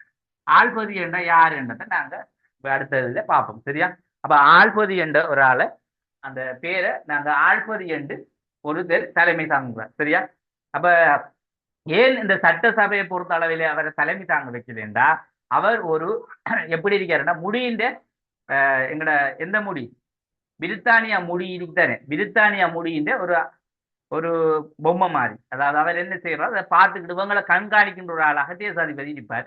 ஆனா இந்த சட்டசபை எல்லா விடயத்தையும் நிர்வாகம் எல்லாம் செய்யறது வந்துட்டு யாரு, இந்த இடத்துல ஆழ்பதி தான். அப்ப ஆழ்பதி தான் முழு பொறுப்பும் கொடுக்கப்பட்டது. தேசாதிபதி இந்த இடத்துல தலைமை தாங்க மாட்டார். இந்த இடத்துல அவர் இருப்பார், ஆனா இந்த சட்டசபை விஷயத்தில் இருக்க மாட்டார். பொதுவாக சொல்லுவோமே நாம நிர்வாகி என்று, அதாவது பொம்மை மாதிரி இருக்கு. இப்ப நீங்க பார்த்துருப்பீங்க இந்த எதுல பார்த்துட்டா கேபினெட் அரசாங்க முறையில், அதாவது பிரதமர் அரசாங்க முறையை பொறுத்த அளவில் அதுலேயும் வந்துட்டு ஜனாதிபதி நாம நிர்வாகி மாதிரி இருக்கு. அதே மாதிரி ஒருவராக இங்கே செயற்படுவார். ஆனா முழு செயற்பாடும் அதிகாரம் அதுகளும் எதுவும் இல்லை, சும்மா இருக்க. அதாவது இது பார்த்துக்கிட்டு இந்த நடக்குது, இதுல ஏதாவது விஷயங்கள் குறைபாடுகள் அங்க ஹெட் ஆஃபீஸ் பிரித்தானியாவுக்கு சொல்லி அதுல இருந்து இவங்களுக்குரிய தீர்வுகள் அதுகளை பெற்றுவிட்டு அப்படி ஒரு ஆளா இருக்கலாம். மற்றும்படி இவருக்கு எந்தவித அதிகாரங்களோ எதுவுமே இல்லை. அப்ப அதால இவரத்தை தலைமைக்கு வந்துட்டு தேசாதிபதிக்கு இல்லாம வேறொருவருக்கு கொடுக்கும். அதைத்தான் சொல்லுவாங்க ஆழ்பதின்னு சொல்றாங்க. ஆழ்பதி என்றா உப அதாவது தேசாதிபதி உப தேசாதிபதினு சொல்லலாம், அல்லது ஆள்பதின்னு சொல்லலாம். ஆள்பதி என்ற அதுக்கு இன்னொரு பேர் தேசாதிபதி என்றதுதான். சரியா? ரைட். அப்ப பாருங்க இதுல சட்டசபைக்கு அச்சபையால் தெரிவு செய்யப்பட்ட உப தலைவர் ஒருவர் தலைமை தாங்கினார். ஜேம்ஸ் பீரிஸ் என்பவரை உப தலைவராக தெரிவு செய்யப்பட்டிருந்தார். அப்ப இங்க என்ன சொல்லப்படுது? இங்க சட்டசபையில் அச்சபையால் தெரிவு செய்யப்பட்ட உப தலைவர் ஒருவர் தலைமை தாங்கினார். அப்ப யாரு தலைமை தாங்குறாருடா? இதுல ஒரு கோரிக்கை ஒன்று முன்வைக்கிறேன். ஜேம்ஸ் பீரிஸ் அவர்களும் சில கோரிக்கைகளை முன்வைச்சார். அப்ப அவரும் வந்துகிட்டு இதுல பார்க்கலாம். நாங்க ஜேம்ஸ் பீரிஸ் வந்துகிட்டு முன்வைக்கப்பட்ட கோரிக்கை வந்துட்டு, அதே போல 1921 அவருடைய கோரிக்கை, அவரும் வந்துட்டு இந்த இதுல என்னென்ன விஷயங்கள் கொண்டு வரணும் கோரிக்கை கொண்டு வந்தார். அப்ப அவரை இவங்க என்ன செய்றாங்க? அந்த ஜேம்ஸ் பீரிஸ் என்பவரை உபதலைவராக இந்த ஆள்பதி என்று சொல்லக்கூடிய இடத்துக்கு கொண்டு வராங்க.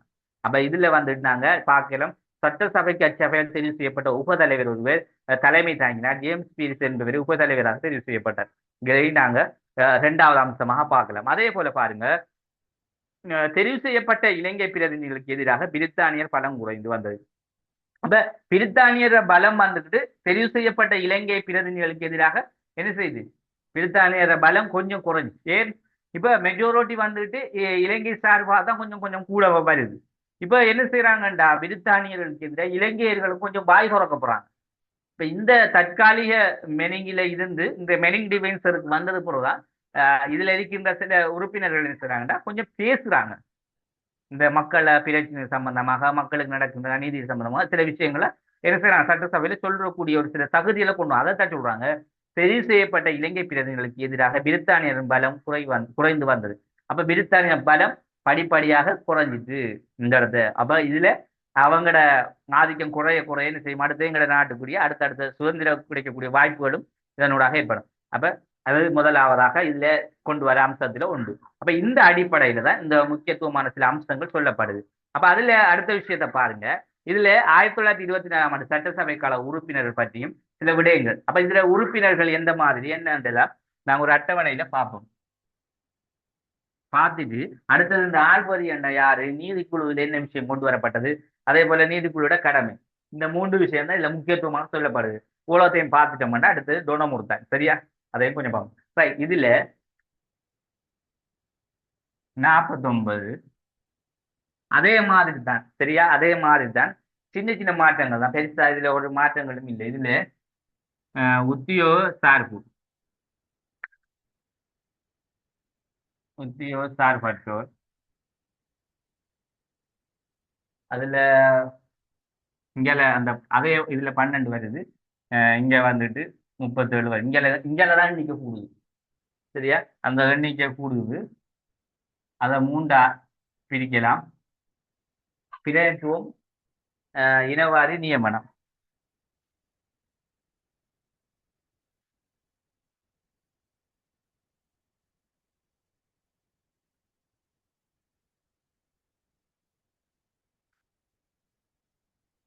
இப்ப பாருங்க பிள்ளைகள், இந்த இனவாரி என்ற விஷயத்த அவங்க இன்னும் நீக்கலையே பாத்தீங்க. அப்ப எங்க நீக்கப்படும்டா, இனி அடுத்தடுத்ததுல நீக்கப்படும் சர்வசேனா இதுல. சரியா? ஆனா இனவாரி என்ற விஷயம் ஏன் அது நீக்கப்படாம இருக்க காரணம், அதாவது பிரதித்துவம் வந்துக்கிட்டு இங்க நீங்க பார்க்கட்டும். அதாவது வளமே இருந்த பிரதித்துவத்தை விட இங்க கொஞ்சம் கூட மக்கள் தெரிவு செய்யப்பட போறாங்க. இதுல 23, இதுல வந்துட்டு இனவாரியில 6, அதுல நியமனம் வந்துட்டு அவங்களால தெரிவு செய்யப்பட 8. அப்ப பாருங்க, ஏன் இந்த இனவாரியை தொடர்ந்து பேணுவாங்கன்னா அவங்களோட ஆக்களை இதுல கொண்டு வரணும். அப்ப இனவாரி என்று சொல்லக்குள்ள இனவ அடிப்படையில அவங்களோட ஆக்கள் தான் கொஞ்சம் குறைவாக இருக்காங்க.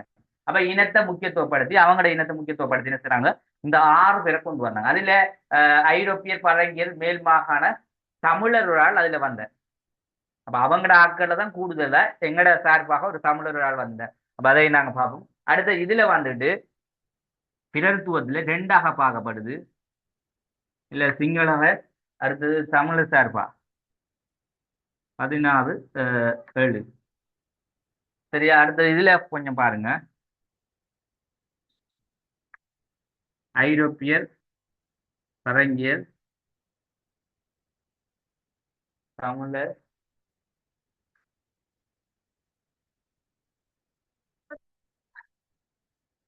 இதுல 3, இதுல 2 உண்டு. இப்ப மேல் மாகாண தமிழர் உண்டு, இதுல பரங்கியர் ரெண்டு, ஐரோப்பியர் மூன்று. இதுல நியமனம் தானே, நியமனம் வந்து அவங்க விரும்பி கொடுத்தது. இதுல முஸ்லிம் சார்பாக 4 பேர் வந்து 3 பேர். ஆஹ்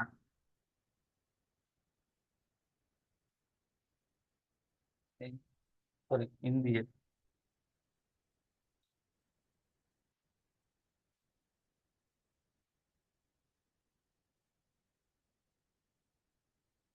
ரைட்.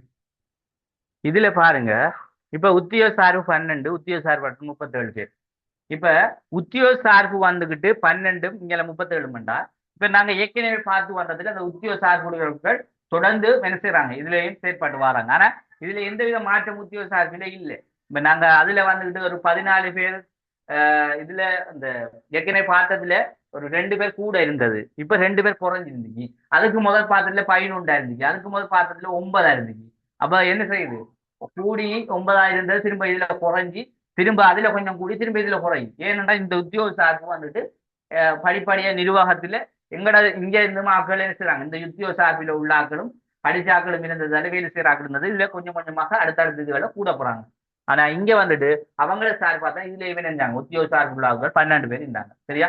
அதுல 2 பேர் நிர்வாகத்துல நிர்வாக விடயங்களுக்கு 2 பேர் தெரிவு செய்யப்பட்டாங்க, அதையும் சொல்லப்படுது. அப்ப இந்த அடிப்படை உத்தியோக சார்பு வந்துட்டு அதுல எந்த மாற்றமும் செய்யப்படல, 12 பேர் இருந்து கொண்டாங்க. இதுல உத்தியோக சார் பட்டோர்ல 37 பேர். அப்ப நாங்க ஏற்கனவே அங்க பார்த்த நாங்க அதுல பார்த்த 37 வந்துகிட்டு இங்க என்ன செய்தண்டா, அதோட ஒரு 37ஓட 12 அதிகரிக்குது. அந்த 12 எங்க வருதுண்டா, இங்க நாங்க இதுல பார்க்கமே இதுல வருது. அப்ப இதுல 12 அதிகரிக்குது. அதே போல இங்க 14 ஏற்கனவே இந்த அதுல 2 சேர்ந்து இதுல அதிகரிக்குது. அப்ப எல்லாமே 37 பேராக உத்தியோக சார்பற்றோர் வராங்க. அப்ப இந்த உத்தியோக சார்பற்றோர் 37 பேர்ல பிரதித்துவம், இனவாரி, நியமனம். அப்ப இதுல ஏன் நாங்க அந்த நியமனம் 8, இனவாரி 6, பிரதித்துவம் வந்துகிட்டு 23. இந்த பிரதித்துவம் வந்துகிட்டு பிரதேச வாரி பிரதித்துவம் என்ன. அப்ப இந்த பிரதேச வாரி பிரதித்துவம் வந்துகிட்டு நாங்க வந்துட்டு எப்படி வேண்டா, பிரதித்துவம் பிரதேச வாரி. சரியா? உங்களுக்கு விளங்குற மாதிரி எழுதுவோம் என்ன, வாரி. சரியா? பிரதேச வாரி பிரதித்துவம். அப்ப இந்த 23 பேரும் அதுல சிங்களவர்கள் 16, தமிழர்கள் 7. ஏன் அது அப்படின்னா மெஜாரிட்டிக்கு எப்படி இருக்கோ அதிகமான சனத்தொகை இருக்கிற இடத்தை தான் என்ன செய்யும், அதிகமான ஆட்கள் இருக்கிற இடத்தை தான் அந்த எண்ணிக்கையும் கூட வரும். அப்ப இவங்க 9 மாகாணங்களாக இருந்த அலகுகளாக இருக்கப்பட்ட நேரத்துல இப்ப எண்ணிக்கைகள் எப்படி அதிகரிக்குது, 23ஆக அதிகரிக்கு. ஏன் இங்க எண்ணிக்கையை கூட்டிட்டாங்க, சட்டசபையில மொத்தம் 49ஆக மாற்றப்பட்டது. அப்ப 49ஆக மாற்றப்பட்டதன் காரணத்தால இங்க சிங்களவர் 14, தமிழர்கள் 7 பேரும் தெரிவு செய்யப்படுறாங்க, பிரதேசவாரி பிரதித்துவம். அப்ப ஒவ்வொரு பிரதேசமாக அதே போல மாகாண ரீதியாக பார்த்துக்கு வரக்குள்ள இதுல பொதுவாக சொல்ல கொமனா வந்துட்டு 16 பேரும் 7 பேரும் வந்து செயற்படுறாங்க. அப்ப இது வந்துட்டு சில மாகாணங்கள் 2 பேர் வருவாங்க, சில மாகாணங்கள்ல 3 பேர், சில மாகாணங்கள் 5 பேர் வருவாங்க, அதுல மேல் மாகாணத்துக்கு கொஞ்சம் கூட பேர் வருவாங்க. அப்படி அந்த மாகாணங்கள் எண்ணிக்கை தொகைக்கு ஏற்ப மாதிரி இந்த 17, 16, 7, 23 பேர் வந்தாங்க.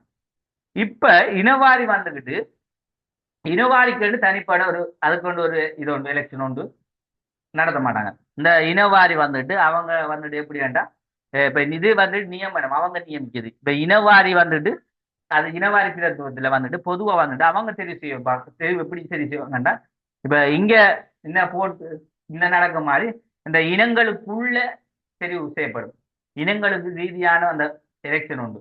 அப்ப அது எப்படி அந்த வாக்குரிமை வந்துட்டு இனத்துக்கு இடையில வந்தக்குள்ள இந்த ஐரோப்பியர், பரங்கியர்கள், தமிழர்கள் அந்த இன ரீதியான தனிப்பட அதுல வந்துட்டு இப்ப சிறுபான்மை மக்கள் தான் கூடுதலாக என்ன செய்வாங்க, அவங்களோட சார்பா போட பார்ப்பாங்க. அதுலயும் இந்த இனவாரியனுக்குள்ள அவங்களோட சார்பான ஆட்களை தான் முக்கியத்துவப்படுத்தி கொடுத்துருந்தாங்க. அப்ப அந்த இதுல ஐரோப்பிய சார்பா 3 பேர், பரங்கிய சார்பா 2 பேர், பிரதேச தேசிய இந்த என்ன மேற்கேற்ற தமிழர் சார்பா ஒரு ஆள்.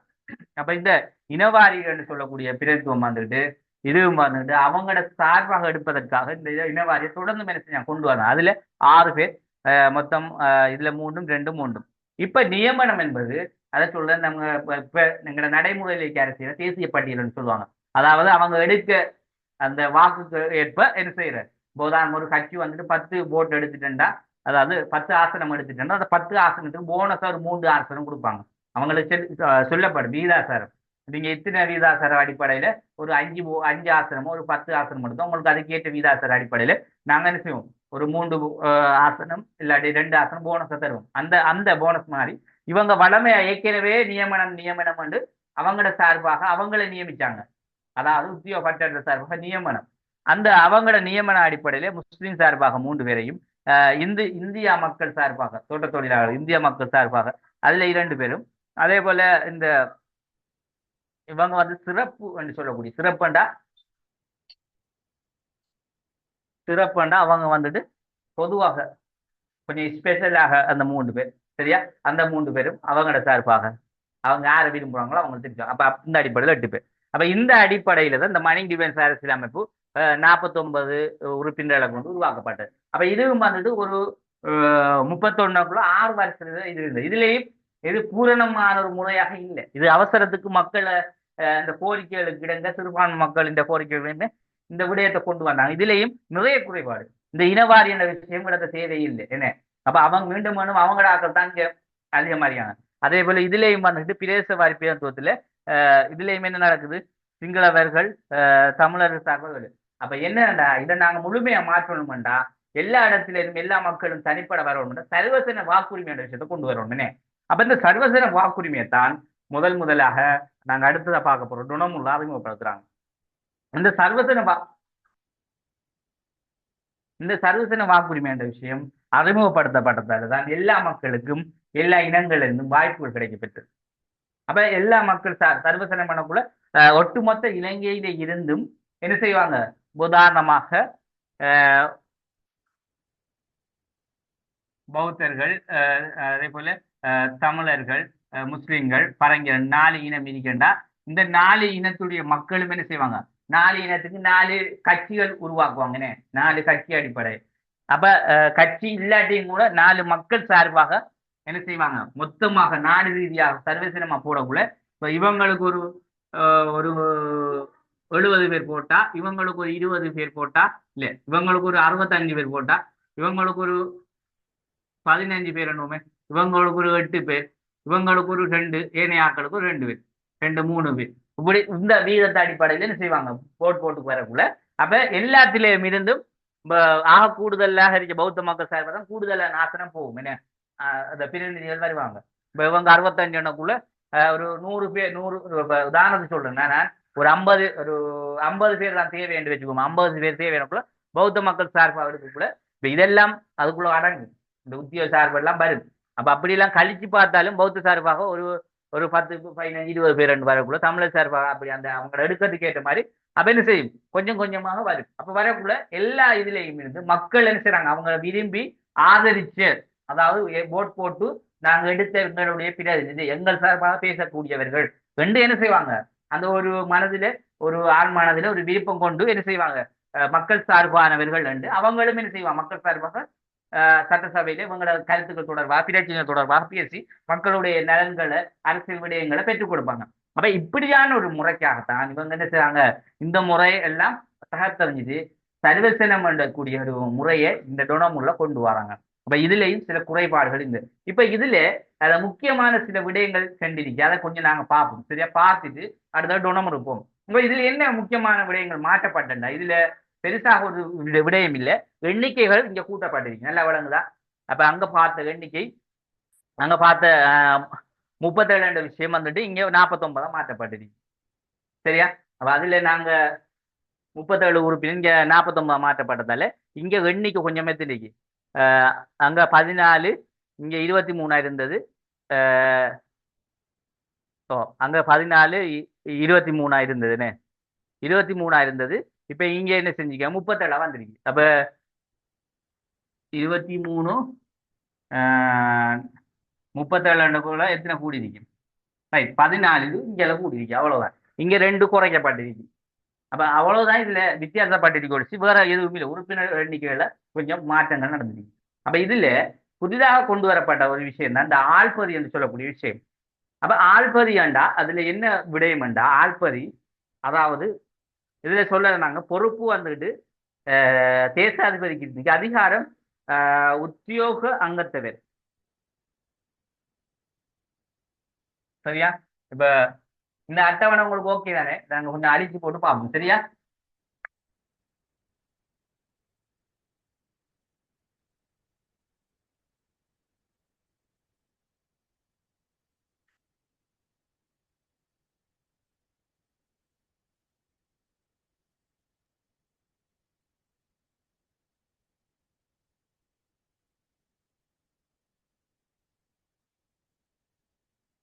ஆள்பதி, பொறுப்பு தேசாதிபதி, ஆஹ் அதிகாரம்.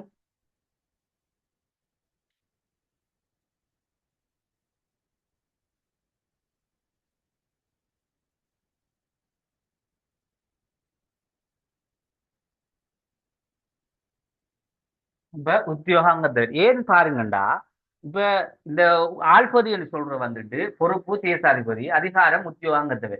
இப்ப இந்த நாங்க ஏற்கனவே வந்துகிட்டு இதுல பொறுப்பு இருக்குதானே, இப்ப இவர் தேசாதிபதி மாதிரி தான் இவருடைய செயல்பாடு. இப்ப அங்க நாங்க தேசாதிபதி வந்துட்டு என்ன செய்யறாரு, பொதுவாக எல்லாத்தையும் கட்டுப்படுத்தக்கூடியவர் இருப்பார்.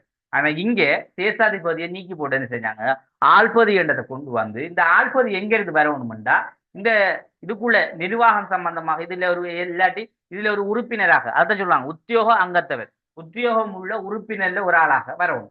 அப்ப எங்க இதுல அந்த உத்தியோக சார்பு என்று செய்யுது, அதுல இருந்து ஒரு ஆளை தான் இங்க தெரிவு செய்யாங்க. அது இந்த குடியேற்ற நாட்டு காரியதரிசின்னு சொல்றேன். இப்ப இதுல நாங்க முன்னுக்கு பார்த்தோம். அஹ் இதுல வந்துட்டு அஹ் குடியேற்ற நாடு காரியதரிசி சரி, குடியேற்ற நாட்டு காரியதரிசி மணிங் டிவைன்சர் அவரால் தான் வரையப்பட்டது. ஆனா இந்த உத்தியோகத்தர் வந்துட்டு அதை நாங்க பார்த்தோம் இந்த பீரி சென்று அந்த 1923 1921 ஒரு இந்த இது சார்பான சில முக்கியத்துவமான சில விடயங்களை கோரிக்கைகள் கொண்டு வந்தவர் பீரிஸ். அப்ப அவரை வந்துட்டு முழுமையான பேர் வந்துட்டு அவரை பேர் வந்துட்டு ஜேம்ஸ் பீரிஸ் சொல்றார். இந்த ஜேம்ஸ் பீரிஸ் தானே செய்றாரு, இவர் ஒரு உத்தியோக அங்கத்தவராக இருக்கார். அப்ப எங்க இந்த சட்டசபையில உத்தியோக சார்பு தானே, அந்த உத்தியோக சார்பு என்ற பகுதியில் ஒரு அங்கத்தவராக இருந்தவரை இவங்க என்ன செய்றாங்க, இவருக்கு ஒரு பொறுப்பு ஒன்று கொடுக்காங்க. தேசாதிபதி மாதிரி ஆள்பதி என்ற பொறுப்பை கொடுத்துருக்காங்க. தேசாதிபதி என்று ஆள்பதி என்ற பொறுப்பு. இதுக்கு சில நேரங்கள்ல ஆள்பதி என்ற ஆளுநர் என்று சொல்லப்படுது, சில நேரங்கள்ல தேசாதிபதி என்று சொல்லப்படுது. ஆனா அதுக்கு சரி இங்க கொடுக்கப்பட்ட பேர் வந்து ஆள்பதி. ஆள்பதி என்ற என்னன்றத நாங்க ரெண்டெல்லாம் கேட்க மாட்டாங்க. ஆள்பதி என்ற தெரிஞ்சுங்களா? சரி, ஆள்பதி என்ற அந்த பொறுப்பு தேசாதிபதி பொறுப்பு மாதிரி, தேசாதிபதி பொறுப்பு சமன் அதுக்காக தான் அது. அப்ப அதுக்கு என்ன செய்றாங்கன்னா, தேசாதிபதிக்கு உப தலைவர் மாதிரியான ஒரு பொறுப்பாகவும் இதை கொண்டு வராங்க. சரியா? அப்ப அந்த அடிப்படையில் ஆள்பதி என்ற பொறுப்பு தேசாதிபதி, இந்த ஆள்பதி என்றதுக்கு பொறுப்பு தேசாதிபதி. இவருக்கு கொடுக்கப்பட்ட அதிகாரம் உத்தியோக அங்கத்தவர். அப்ப இவர் எந்த அதிகாரத்தில் இருந்தவர், உத்தியோக அங்கத்தவர் என்ற அதிகாரத்தில் இருந்தவர். இவரைத்தான் இந்த இந்த பொறுப்பை கொடுத்திருந்தாங்க. ரைட், அடுத்த பார்ப்போம். இதுல ஆள்பதியை பத்தி சில விஷயங்கள் இதுல சொல்லப்படுது பாருங்க. இவர் யாப்பின் படி இலங்கை சட்டசபைக்கு ஓரளவு பொறுப்பு வழங்கப்பட்டது. இதன் பயனாக ஆள்பதி சட்டசபையின் ஆலோசனையை கேட்க வேண்டி இருந்தது. இவர் சில சட்டங்களை இயற்றுவதை விட்டும் தடை செய்யும் அதிகாரம் சட்டசபைக்கு இருந்தது. அப்ப ஆள்பதி வந்துட்டு அந்த அளவுக்கு அவருக்கு அதிகாரங்கள் கொடுக்கப்படலை. அவர் சட்டசபைக்கு அவரை ஒரு தலைவராக வச்சாலும், ஆனா சட்டசபையில இருக்கின்ற உறுப்பினர்கள் வந்துகிட்டு என்னென்ன முடிவுகள் என்னென்ன நடவடிக்கை எடுக்காங்களோ அதுக்கு இவர் சொல்லணும், கட்டுப்படத்தான் வேணும். அப்ப இவர் அவங்களுக்கு எதிராக செயற்படுவதற்குரிய அதிகாரங்கள் பெரும்பாலும் கொடுக்கப்படலை. ஆனா சட்டசபையில தலைவர். அப்ப அதான் சொல்லுவாங்க, யாப்பின் படி சட்டசபைக்கு ஓரளவு பொறுப்பு வழங்கப்பட்டிருந்தது. அப்ப இவருக்கு சட்டசபைக்கு பொறுப்பு வழங்கப்பட்டது. இருந்தாலும் இவர் சட்டசபை ஆலோசனையை கேட்க வேண்டி இருந்தது. அதன் பிரகாரம் சில சட்டங்களை இயற்றுவதை விட்டும் தடை செய்யும் அதிகாரம் இருக்கின்றன. அப்ப இவர் தானாகவே சட்டங்களை இயற்ற முடியாது. சட்டங்களை இயற்றுறது யாரு? அந்த சட்டசபையில் இருக்கின்ற அந்த உத்தியோக அறிவில் இருக்காங்கிற உறுப்பினர்கள், அவங்க தான் இதுக்கு பொறுப்பு.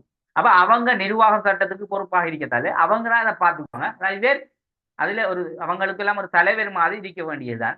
சட்டசபைக்கு ஒரு தலைவர் மாதிரி இருக்க வேண்டிய, ஆனா ஆலோசனைகள் அதுகள் தான் வழங்கலாம். ஆனா அந்த சட்டத்தை நிறைவேற்ற அதிகாரமோ அதே போல நடைமுறை அந்த செய்யற விஷயம் எல்லாம் அது அவங்க தான் பார்ப்பாங்க. அப்ப அந்த அதிகாரமே இவருக்கு கொடுக்கப்படல.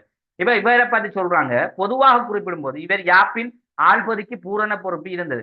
அப்ப யாப்பின் இந்த யாப்பிற்கு தானே அரசியல் யாப்புக்கு ஆள்பதிக்கு தான் பூரண பொறுப்பு. ஏன், அவர் வந்துட்டு ஒரு தலைவர் மாதிரி வச்சிருந்தாங்க. இப்ப தேசாதிபதியிட பொறுப்பு மாதிரி தான் இவருடைய பொறுப்பு மாழ்வதிக்கு.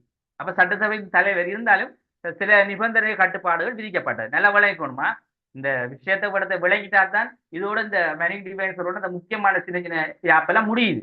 இனி நாங்க பார்க்க போறது பெரிய விஷயம், பெரிய யாப்பு டொனமூர். அப்ப டொனமூர் வந்துட்டு அது எப்படி ஒரு 3-4 கிளாஸ்ல கொஞ்சம் நல்ல விரிவா அதுல உள்ள முக்கியமான அம்சங்கள் எல்லாத்தையும் நாங்க தனிப்பட தொடர்ச்சியா பார்ப்போம். சரியா? அப்ப இது பெரும்பாலும் நாங்க அடுத்த கிளாஸ் தான் பார்க்க கிடைக்கும். ஏன்னா அடுத்த கிளாஸ்ல கொஞ்சம் கூடுதலாக இப்ப இந்த விடுபாட்ட இந்த டைமை அடுத்த கிளாஸ்ல அரை மணி நேரத்தை எடுத்து உங்களுக்கு இந்த தெளிவா விளங்குற மாதிரி தான் டொனமுறை கொஞ்சம். ஏன்னா டொனமுறை எப்பவும் கேள்விக்கு வார பகுதி.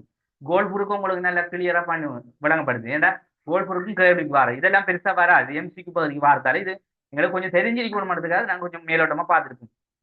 சரியா? இப்ப டொனமுறை அடுத்ததுக்கு கொஞ்சம் கண்டிப்பா எல்லாருமே என்ன செய்யணும், அதுல கொஞ்சம் வந்ததான் விளங்கும். சரியா? அடுத்தது இதுல பாருங்க, யாப்பின் படி அதிகார பொறுப்பும் வெவ்வேறு இடங்களில் இருந்தது. சட்டசபையின் உத்தியோக அங்கத்தவரிடம் அதிகாரம் விடப்பட்டது. அப்ப இந்த யாப்பின் அதிகாரம் பொறுப்பும் வெவ்வேறு இடங்கள்ல இருந்தது. ஏன் அது வெவ்வேறு இடங்கள்ல இருந்தது? இங்க வந்துட்டு ஒரு சரியான ஒரு நோக்கு இல்லை. இப்ப பாருங்க ஏன்னு அது சொல்றாங்கடா, அதிகாரம் என்ற விஷயம் பொறுப்பும் யாருகிட்ட இருக்கணும், ஆள்பதியிடம் இருக்கணும். ஆனா எங்க இருக்கு இந்த விடயம்? நிர்வாகத்தில் இருக்கு. அப்ப தலைவர் என்ற ஒரு ஆள் இருந்தா தலைவர்கிட்ட தான் இந்த யாப்பினுடைய முழு பொறுப்பும் இருக்கணும். ஆனா இங்க சொல்லப்படுது யாப்பினுடைய அதிகாரம் பொறுப்பும் ஒவ்வொரு இடங்களில் இருந்தது. சட்டசபையின் உத்தியோக அங்கத்தவர்களின் அதிகாரம் விடப்படும். அப்ப சட்டசபையில் இருக்காங்களே இந்த உத்தியோக சார்புள்ளவர், இவங்களுக்கு தான் முக்கியத்துவம் வழங்கப்பட்டது. அப்ப இவங்கட அங்கீகாரத்தில் இல்லாத வெறும் செயற்படணும் நிபந்தனை இதுல இருந்தது. அப்ப இதெல்லாம் உண்மையாவே அடுத்தடுத்தது பார்க்கல இதெல்லாம் ஒரு குறைபாடத்தை நாங்க பார்க்க வேண்டியிருக்கும். சரியா? இப்ப நாங்க அடுத்த கிளாஸ்ல இதுல குறைபாடை பார்த்துட்டு நாங்க டொனமுறை தொடங்கலாம். ஏன்னா டைம் போதாது, 9 மணி அப்ப இது. அப்ப அதால இப்ப இதுல ஒரு குறைபாடு ஏன், உண்மையா ஒரு தலைவர் என்றா ஆள்பதி என்றா எங்க இருக்கணும், அவர் இந்த சட்டசபைக்கு மட்டும் அந்த யாப்பின் பிரகாரம் சட்டத்தை கட்டுப்படுத்தக்கூடிய இல்ல அதை நடைமுறைப்படுத்தக்கூடிய தலைவராக இருக்கணும். ஒரு நிர்வாகத்தின் தலைவர் எனக்குள்ள அவர் சட்டசபையின் தலைவர் எனக்குள்ள அவர் ஒரு இடத்துல பொறுப்பான தலைவராக இருக்கணும். அப்படியான ஒரு அதிகாரம் கொடுக்கப்படும். ஆனா இங்கே அது கொடுக்கப்படலை. இதெல்லாம் ஒரு குறைபாடை பார்த்துதான் டொனமுறை ஆப்பு முழுமையான சில விடயங்களை கொண்டு வருது. ரைட், அடுத்தது பாருங்க. அடுத்தது இதுல சொல்லப்பட சட்டசபை கட்டுப்பட்டாலும் மக்கள் பிரதிநிதியாக அல்லாமலும் இருந்த இவர் குடியேற்ற நாட்டு மந்திரியால் ஆள்பதிக்கு கட்டுப்பட்டிருந்தார். அப்ப குடியேற்ற நாட்டு மந்திரி, குடியேற்ற நாட்டு காரியம் டிவைன்சர், இந்த குடியேற்ற நாட்டு காரியம் மந்திரியால் ஆள்பதி கட்டுப்பட்டிருந்தார். அப்ப ஏன் இந்த ஆள்பதியை கட்டுப்படுத்துறாரு யாருன்னா இந்த குடியேற்ற நாட்டு காரியதரிசி. அப்ப ஏற்கனவே மணிங் வந்துகிட்டு தேசாதிபதியா முதல் இருந்தவர் என்ன, அவர் என்ன செஞ்சாங்க, இதுல நிப்பாட்டி போட்டு இவங்க ஒரு ஆளை கொண்டு வந்து இவங்கட இந்த தந்திரத்தை பாருங்க. நாங்க என்ன சொல்ல வரோம்னா இவங்கட தந்திரம். இவங்க எப்படி அந்த தந்திரமா யோசிக்கானுங்கண்டா, அவங்கட ஆக்கள் தான், எல்லாருமே அவங்கட ஆக்கள் தான். இருந்தாலும் இவங்க என்ன செய்யறாங்க, அந்த சார்பில் இருந்து ஆளை எடுத்து அதுக்கு வந்துகிட்டு கொஞ்சம் அதிகாரத்தை இவருக்கு குறைச்சிட்டு இந்த அதிகாரத்தை செய்யணும் யாரு, இந்த மணிங் டிவைன்சர். இவங்க 2 பேரும் மெயினான ஆட்கள். அதுக்காக மணிங் டிவைன்சர் கருத்துக்களை இவர் செயற்படக்கூடியவராக இருந்தார். அப்ப எப்படி அந்த செயற்பாடை கொண்டு வந்தாங்க? அப்ப அதான் சொல்றாங்க, அந்த மக்கள் பிரதிநிதியாக அல்லாமலும் இருந்த குடியேற்ற அதாவது சட்டசபைக்கு கட்டுப்பட்டாலும் மக்கள் பிரதிநிதியாக அல்லாமலும், அப்ப சட்டசபைக்கு இவர் கட்டுப்பாடுகார், அதே போல மக்கள் பிரதிநிதியாக அல்லாம உள்ளவர். அப்ப மக்கள் பிரதிநிதி இல்லானு, அப்ப மக்கள் பிரதிநிதியாக அல்லாமலும் இருக்க இவர்கள் குடியேற்ற நாட்டு மந்திரியால் ஆள்பதிக்கு கட்டுப்பட்டிருந்தார்கள். அப்ப குடியேற்ற நாட்டு மந்திரிக்கு ஆள்பதியால கட்டுப்பட்டிருந்தாங்க, ஆள்பதிக்கே கட்டுப்பட்டிருந்தார்கள். அப்ப இவங்க பொதுவா வந்துட்டு குடியேற்ற நாட்டு காரியசரியால இவங்க ஆள்பதிக்கு கட்டுப்பட்டிருந்தார். அதே போல ஆள்பதியிடம் சட்ட நிர்வாக அதிகாரங்கள் இருந்தமையினால் சட்டசபை பெரும்பான்மையான உத்தியோகப்பட்ட அங்கத்தவர்கள் அரசாங்கத்தை அமைத்து நடாத்த இயலாதவர்களாக இருந்தமை. அப்ப பாருங்க, இதுல ஆள்பதியிடம் சட்ட நிர்வாக அதிகாரங்கள் இருந்தமை. அப்ப சட்ட நிர்வாகம் ஆள்பதி தான் இருக்கிறேன். அப்ப இருந்ததால இங்க என்ன நடக்குண்டா, சட்டசபை பெரும்பான்மையான உத்தியோகப்பட்ட அங்கத்தவர்கள். அப்ப இங்கால அதிகமான மெஜாரிட்டி எங்க இருக்கு, உத்தியோக சார்பில் இருக்கா, உத்தியோக சார்பற்றோர்லாம் இருக்காங்க. கிட்டத்தட்ட 37 பேர் இருக்காங்க. அப்ப இந்த 37 பேர் இருந்தும் அந்த அளவுக்கு இவங்களோட கடுமையான முறையில் போஸ்ட் பண்ணலாம். போயிட்டு காரணம் என்னன்னு பார்த்தா, இந்த ஆள்பதி சட்ட நிர்வாக அதிகாரங்களை இருந்தமை மட்டுமில்லாமல் இவர் அரசாங்கத்தை அமைத்து நடாத்த இயலாதவர்களாக யாரு, உத்தியோகப்பட்டவர்கள் இருந்தார். அப்ப இவர் வந்துட்டு அந்த ஆள்பதி இவங்களை கட்டுப்படுத்தக்கூடியவராக இருந்தார். யாரு, இந்த மக்களை. உத்தியோகப்பற்ற அந்த உறுப்பினர்களை இவர் கட்டுப்படுத்தக்கூடிய ஏன் சட்டசபையில தலைவர் தானே. அப்ப அதால இவங்க கொஞ்சம் பயந்து தான் இருப்பாங்க. ஏன் தலைவர் என்றதால் சட்டசபைக்கு இவங்க தலைவரை இருந்தா தலைவருக்கு எல்லாரும் கட்டுப்படணும். அப்ப அதுக்காக இவங்க என்ன செஞ்சாங்க, இவருக்கு கொஞ்சம் ஒரு கட்டுப்பாடு உள்ள மக்களாக இருந்தது மட்டும் இல்லாமல் உத்தியோகப்பற்ற அங்கத்தவர் அரசாங்கத்தை அமைத்து நடாத்த இயலாதவர்கள். அப்ப அரசாங்கத்தை கொண்டு நடாத்த இயலாம இருந்தாங்க. ஏன் ஆல்பதி வந்துட்டு சட்டசபையில தலைவர் இருந்தாலும் தலைவர் எப்படி இருக்கணும், ஒரு பொறுப்புள்ள தலைவராக இருக்கணும். இவங்களோட கதையை கேட்டு செயற்படக்கூடியவர் தான் தலைவர். ஆனா இங்க என்ன நடக்குது, ஆள்பதியே குடியேற்ற நாட்டு காரியதர்சிய கதையை கேட்கவர். அப்ப தலைவருக்கு வேறு சரியாகுமா? அப்ப இல்லை. அப்ப அதால மக்களுக்கு தொடர்ந்து அரசாங்கத்தை கொண்டு நடத்துறதுக்கு இயலாமது. அப்ப இது ஒரு ஒரு பொம்மை ஒன்றை கொண்டு வந்து வச்ச மாதிரி தான் இங்க இருந்துச்சு. அப்ப அதால இவ்வளவுதான் இந்த ஆள்பதியை பத்தி சொல்லப்படுது. இப்ப பாருங்க, இங்கு காணப்பட்ட சட்ட நிர்வாக சபையின் தலைவராக ஆள்பதி. அப்ப சட்ட நிர்வாக சபையின் தலைவர் யாரு? ஆள்பதி. இங்க 7 பேர் அங்கத்துவம் பெற்றிருந்தாங்க. இது பேருக்கு கீழே மிச்சாக்கள் இருக்காங்க. யாருன்னு பார்த்தா குடியேற்ற நாடு செயலாளர், சட்டத்துறை நாயகம், மேல் மாகாண அதிபர், அதே போல உத்தியோகப்பற்ற உறுப்பினர்கள் 4 பேர். அப்ப இதுல உத்தியோகப்பற்ற உறுப்பினர்கள் 4 பேரையும் சேர்த்து கொண்டிருந்தார். அவங்களும் கூட இவரோட சேர்ந்திருந்தாங்க. ஆனா எங்க இவங்கண்டா சட்ட நிர்வாகம், அதாவது நாங்க சட்டசபை 2 சபை, சட்டசபைக்கு சட்ட நிர்வாக சபை இருக்கு. அப்ப இதுல சட்ட நிர்வாகத்தை மட்டும் மெயின் பண்றதுக்கு வந்துட்டு இந்த சபையில இவங்க 3 பேர் இருந்தாங்க. யாருண்டா குடியேற்ற நாட்டு செயலாளர், சட்டத்துறை நாயகம், மேல் மாகாணாதிபதி. இவங்க 3 பேரும் பிரதான ஆட்களா இருந்தாங்க. அதோட சேர்ந்து இந்த உத்தியோகப்பற்ற உறுப்பினர் இருக்காங்களா, அதில் ஒரு 4 பேரை சும்மா ஒரு பொம்மை மாதிரி ஒரு சும்மா ஹெல்ப்பு கண்டு வச்சுக்கின்ற. வேற அவங்களால இவங்க ஒன்று செய்யவும் இல்லை, இவங்களால ஒரு இது கிடைக்கிறதும் இல்லை. அப்ப சும்மா ஏனண்டா உத்தியோகப்பற்றாளர்கள் அதிகமான எண்ணிக்கை இருக்கானு கொஞ்சம் வச்சுக்கிறதுக்காக வச்சாங்க. நாங்க ஏற்கனவே பார்த்தோம். அதுல சொல்லப்பட்ட நாங்க ஏற்கனவே சொன்னேன் நானு, அதாவது இதுல தெரிவு செய்யப்பட்ட பிரதிநிதிக்கு எதிராக சட்டசபையின் ஜேம்ஸ் தலைவராக நியமிக்கப்பட்ட தொடர்ந்து இலங்கை பிரித்தான சட்டம் ஏற்றும் நான் நேரத்தோட சொன்னேன் அம்சங்களை. தெரிவு செய்யப்பட்ட 2 உத்தியோகத்தர்கள் சட்ட நிர்வாக சபையிலும் உள்வாங்கப்பட்டது. அப்ப தெரிவு செய்யப்பட்ட, நான் ஏற்கனவே சொன்னேன், தெரிவு செய்யப்பட்ட அதுல 2 உத்தியோகத்தர்கள் சட்ட நிர்வாக சபையில் உள்வாங்கப்பட்டார். எங்க தெரிவு செய்யப்பட்டார்கள்? உத்தியோகப்பற்றாங்க. உத்தியோகப்பற்றோர், அந்த உத்தியோகப்பற்றோர்ல தெரிவு செய்யப்பட்ட 2 பேர் இதுல தெரிவு செய்யப்பட்டாங்கன்னு நான் சொன்னேன். ஆனா பிறகு என்ன செய்தாங்க, அந்த 2 பேர் உத்தியோகப்பற்ற உறுப்பினர் 4 பேராக மாற்றப்பட்டது இவர தலைமைங்கள. சரியா? அது 4 பேராக மாற்றம். அப்ப அதாலதான் இவர தலைமைங்கள 7 பேர் இருந்தாங்க. அதுல உத்தியோகப்பற்ற உறுப்பினர் 4 பேர். இவ்வளவுதான் இதுக்குள்ள உள்ள விஷயம். அதே போல இதுல இந்த நீதிக்குழுன்றது நாங்க ஏற்கனவே நீதிக்குழு அறிமுகப்படுத்தப்பட்டு பார்த்தோம். இதுல நீதிக்குழுவை ஒரு தனிப்பட ஒரு குழுவாக மாற்றுறாங்க. இப்ப ஏற்கனவே நீதிக்குழு வந்துட்டு இந்த நிதிக்குழு வந்துட்டு ஏற்கனவே நாங்க பார்த்தோம் என்ன, ஒரு ஆலோசனை குழுவாக, அதாவது இந்த தேசாதிபதிக்கு ஒரு ஆலோசனை வழங்குற குழு. அப்ப நிதிக்குழு வந்துட்டு எப்படி இருக்கணும்? சுதந்திரமானதாக ஒரு நாட்டினுடைய வரவு செலவு திட்டத்தை பொருளாதார கட்டுப்படுத்துற, பொருளாதாரத்துக்கு அடுத்த கட்டத்துக்கு என்னென்ன மாதிரி வழிவகுக்கிற விஷயங்களை ஒரு சொல்லக்கூடியது. அதே போல பொருளாதாரத்தை முழுமையாக உருவாக்கக்கூடியது. அப்ப பொருளாதாரம் எந்த நிலைமையில இருக்கணும்ன்றதை முழுமையா தீர்மானிக்கிறது யாரா இருக்கும்? நிதிக்குழு. அப்ப நிதிக்குழு சுதந்திரமா இருந்தா பொருளாதாரம் தீர்மானிக்கப்படும். அப்ப இங்க என்ன நடந்துச்சு, நாங்க ஏற்கனவே பார்த்த விஷயத்துல இவங்க நிதிக்குழுவை கொண்டு வந்தாங்க. எதுல? குரு மக்கள் அதுல கொண்டு வராங்க. கொண்டு வந்தாலும் அங்க என்ன நடக்குது? அதுக்கு சுதந்திரம் இல்லை. அதுக்கு தலைவர் தேசாதிபதி இருந்தார். தேசாதிபதி என்ன செய்தார்? அவரே நிதிய விஷயத்துல முக்கியத்துவம், அதுல எந்தெந்த அளவில பணத்தை எடுக்கிறது, எப்படி செலவிடணும், அவர் தான் அதுக்கு தரேன். அப்ப அங்க இருந்த நிதிக்குழுல இருந்த உறுப்பினர்கள் சும்மா உண்மை மாதிரி இவருக்கு ஒரு ஆலோசனை செய்யக்கூடிய மாதிரி தான். ஆனா இங்க என்ன செஞ்சாங்கண்டா, ஒரு சேஞ்ச் ஒன்று செஞ்சு நிதிக்குழுவை ஒரு சுதந்திரமான தனியொரு குழுவாக மாற்றிட்டாங்க. அப்ப எப்படி மாற்றப்படுதுண்டா, 1833ஆம் ஆண்டு தொடக்கம் கோல்புரூக் சட்டசபைக்கு நிதி தொடர்பாக எவ்வித ஆதிக்கமும் இருக்கல. அப்ப கோல்புரூக்ல நிதி என்ற விஷயத்துல எந்த ஆதிக்கமும் இல்லை, எல்லாம் தேசாதிபதிக்கு தான். அப்ப அதே போல 1912ஆம் ஆண்டு குரு மக்கள் அஞ்சாப்பில் நிதிக்குழு எனும் முறைமை அறிமுகம் செய்யப்படுத்தப்பட்டது. சரி, நாங்க ஓடர வருவோமே, அறிமுகம் செய்யப்படுத்தப்பட்டதோட அங்கேயும் நிதிக்குழு ஒரு ஆலோசனை குழுவாக தான் இருந்தது.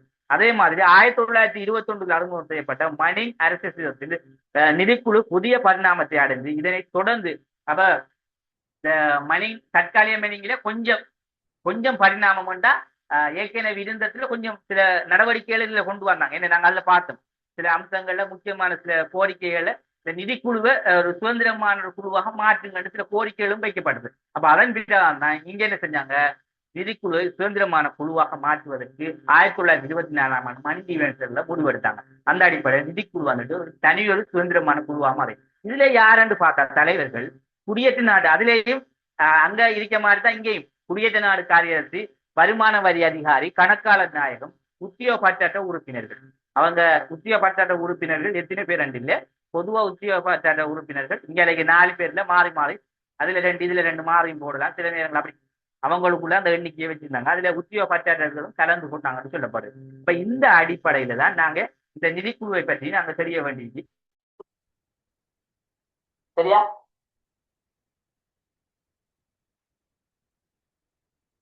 கொஞ்சம் மீனிங்க இந்த கொஞ்சம் சாப்பிடுவோம். கொஞ்சம் மீனிங்க அந்த இது மைக் ஆஃப் ஆயிட்டு ரைட். அப்ப நிதிக்குழுட கடமை நாங்க அடுத்ததுல பார்ப்போம். அதுக்கிடையில சின்ன ஒரு பொய் சொல்லையும் பார்த்துட்டு முடிப்போம். 1924 ஆண்டு முன்னே சட்ட நிர்வாக சபையை கலந்து ஆலோசித்து அனைத்தும் இடம்பெற்றன. ஆனால் 1924 பின்னரே விடயங்கள் நிதிக்குழு கலந்து ஆலோசிக்கப்பட்டன.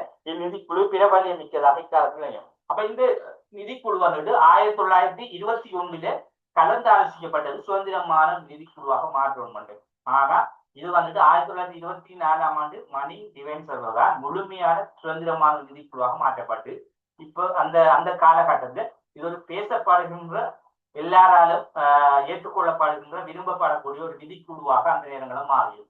இவ்வளவுதான் இந்த மணி டிவென்சர்ல கொண்டு வரப்பட்ட முக்கியமான சில சரத்துக்கு.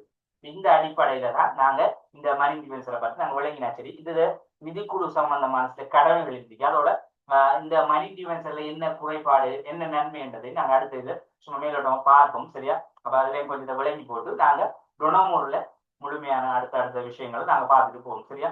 இப்ப திரும்ப மழை ஸ்டார்ட் பண்ணுது இங்கேயும். சரி, ஓகே பிள்ளை. இப்ப இதுல ஏதாவது விஷயங்கள் வழங்காட்டி எனக்கு அவடத்தை மெசேஜ் போடுங்க. நேற்று ஒரு ஸ்டூடெண்ட்ஸ் வந்துட்டு அவடத்தை கேட்டா நான் அந்த குரூப்ல போட்டு விட்டேன். உங்களுக்கு என்ன டவுட் இருந்தாலும் அவடத்தை கேட்டா அவடத்தை கிளியர் பண்ணுங்க. நேற்று கிளாஸ் முடிஞ்ச கையோட சார் இப்படி விஷயங்கள் இதை கொஞ்சம் விளங்கப்படுத்துங்கன்னு தலைப்பையும் போட்டு ஓடியும் போட்டிருந்தா நான் அவடத்தையும் போட்டுங்க. ஏனென்று அதை உங்களுக்கும் போட்டு நீங்களும் அப்படித்தான். உங்களுக்கு என்ன டவுட் இருந்தாலும் அவடத்தை கேளுங்க. கேட்காத வரைக்கும் நமக்கு சில விஷயங்கள் என்ன செய்யாது, கடைசி வரைக்கும் விளங்காது. அதனால இப்ப உங்களுக்கு இதுல இப்ப நாங்க படிச்ச விஷயத்துல விடத்துக்கு கேட்கறதுக்கு கஷ்டமா நீங்க உடனே என்ன செய்யுங்க, நம்மகிட்ட எல்லாரையும் போன் தானே ஒரு டைப் பண்ணி மெசேஜ் போடுங்க. இல்லாட்டி அந்த பேஜை மட்டும் போட்டோ அப்படி சார் கொஞ்சம் எக்ஸ்பிளைன் பண்ணுங்க சார், நான் போட்டுவிடுவோம் தனிப்பாடு விஷயம் முடியும். அப்போ உங்களுக்கு அது சம்மந்தம் இன்னும் கிளியர் ஆகும். என் கிளாஸுக்கு வந்துட்டு நாங்க எல்லாத்தையும் கிளியர் பண்ணல, ஒரு விஷயத்த மட்டும் தான் பாக்குறோம். இப்ப தனிப்பட இப்ப உதாரணமா தேசாதிபதி ரெண்டு 6 சில டவுட் இருக்கிறான், ஆள்பதி ரெண்டா யாரு டவுட் இருக்கிறான். அதே போல இந்த குடியேற்ற நாட்டு காரியத்தில் இருந்தா யாரு, அது ஏன் அப்படி சொல்றாங்க, இல்ல வருமான வரி அதிகாரி என்றா யாரு ஏன் அப்படி சொல்றாங்க, எல்லாரும் டவுட் இருக்கும் எல்லாத்தையும். அப்ப அதெல்லாம் கேட்கணும் மாட்டோம். இதுல எல்லாத்தையும் கேட்டுக்கு எல்லாத்தையும் பார்க்கல, டைம் போதாது. அப்ப தனிப்பட சில டவுட்கள் இருந்தா மெசேஜை போடுறது கேட்கறது கிளியர் பண்ணுங்க. சரியா? அதுதான் சொல்றேன். நான் உங்களுக்கு எல்லாருக்குமே கிளாஸுக்கு வரணும் சொல்லி தனிப்பட உங்களுடைய டவுட்டுகள் எல்லாம் கிளியர் பண்ணப்படும். ஏன்னு சொல்றேன்டா உங்களுக்கு எல்லாருக்கும் டவுட் வரணும். வரனாதான் நாங்கள் படிப்பில் இன்ட்ரெஸ்ட் இல்லாட்டி இல்லை. சரி, அதனால ஏதாவது டவுட்கள் இருந்தால் மெசேஜ் போட்டு கேட்டுக்கொள்ளும். சரியா? அனைவருக்கும் ஜஸாக்கல்லாஹ், தேங்க்யூ வெரி மச், நன்றி.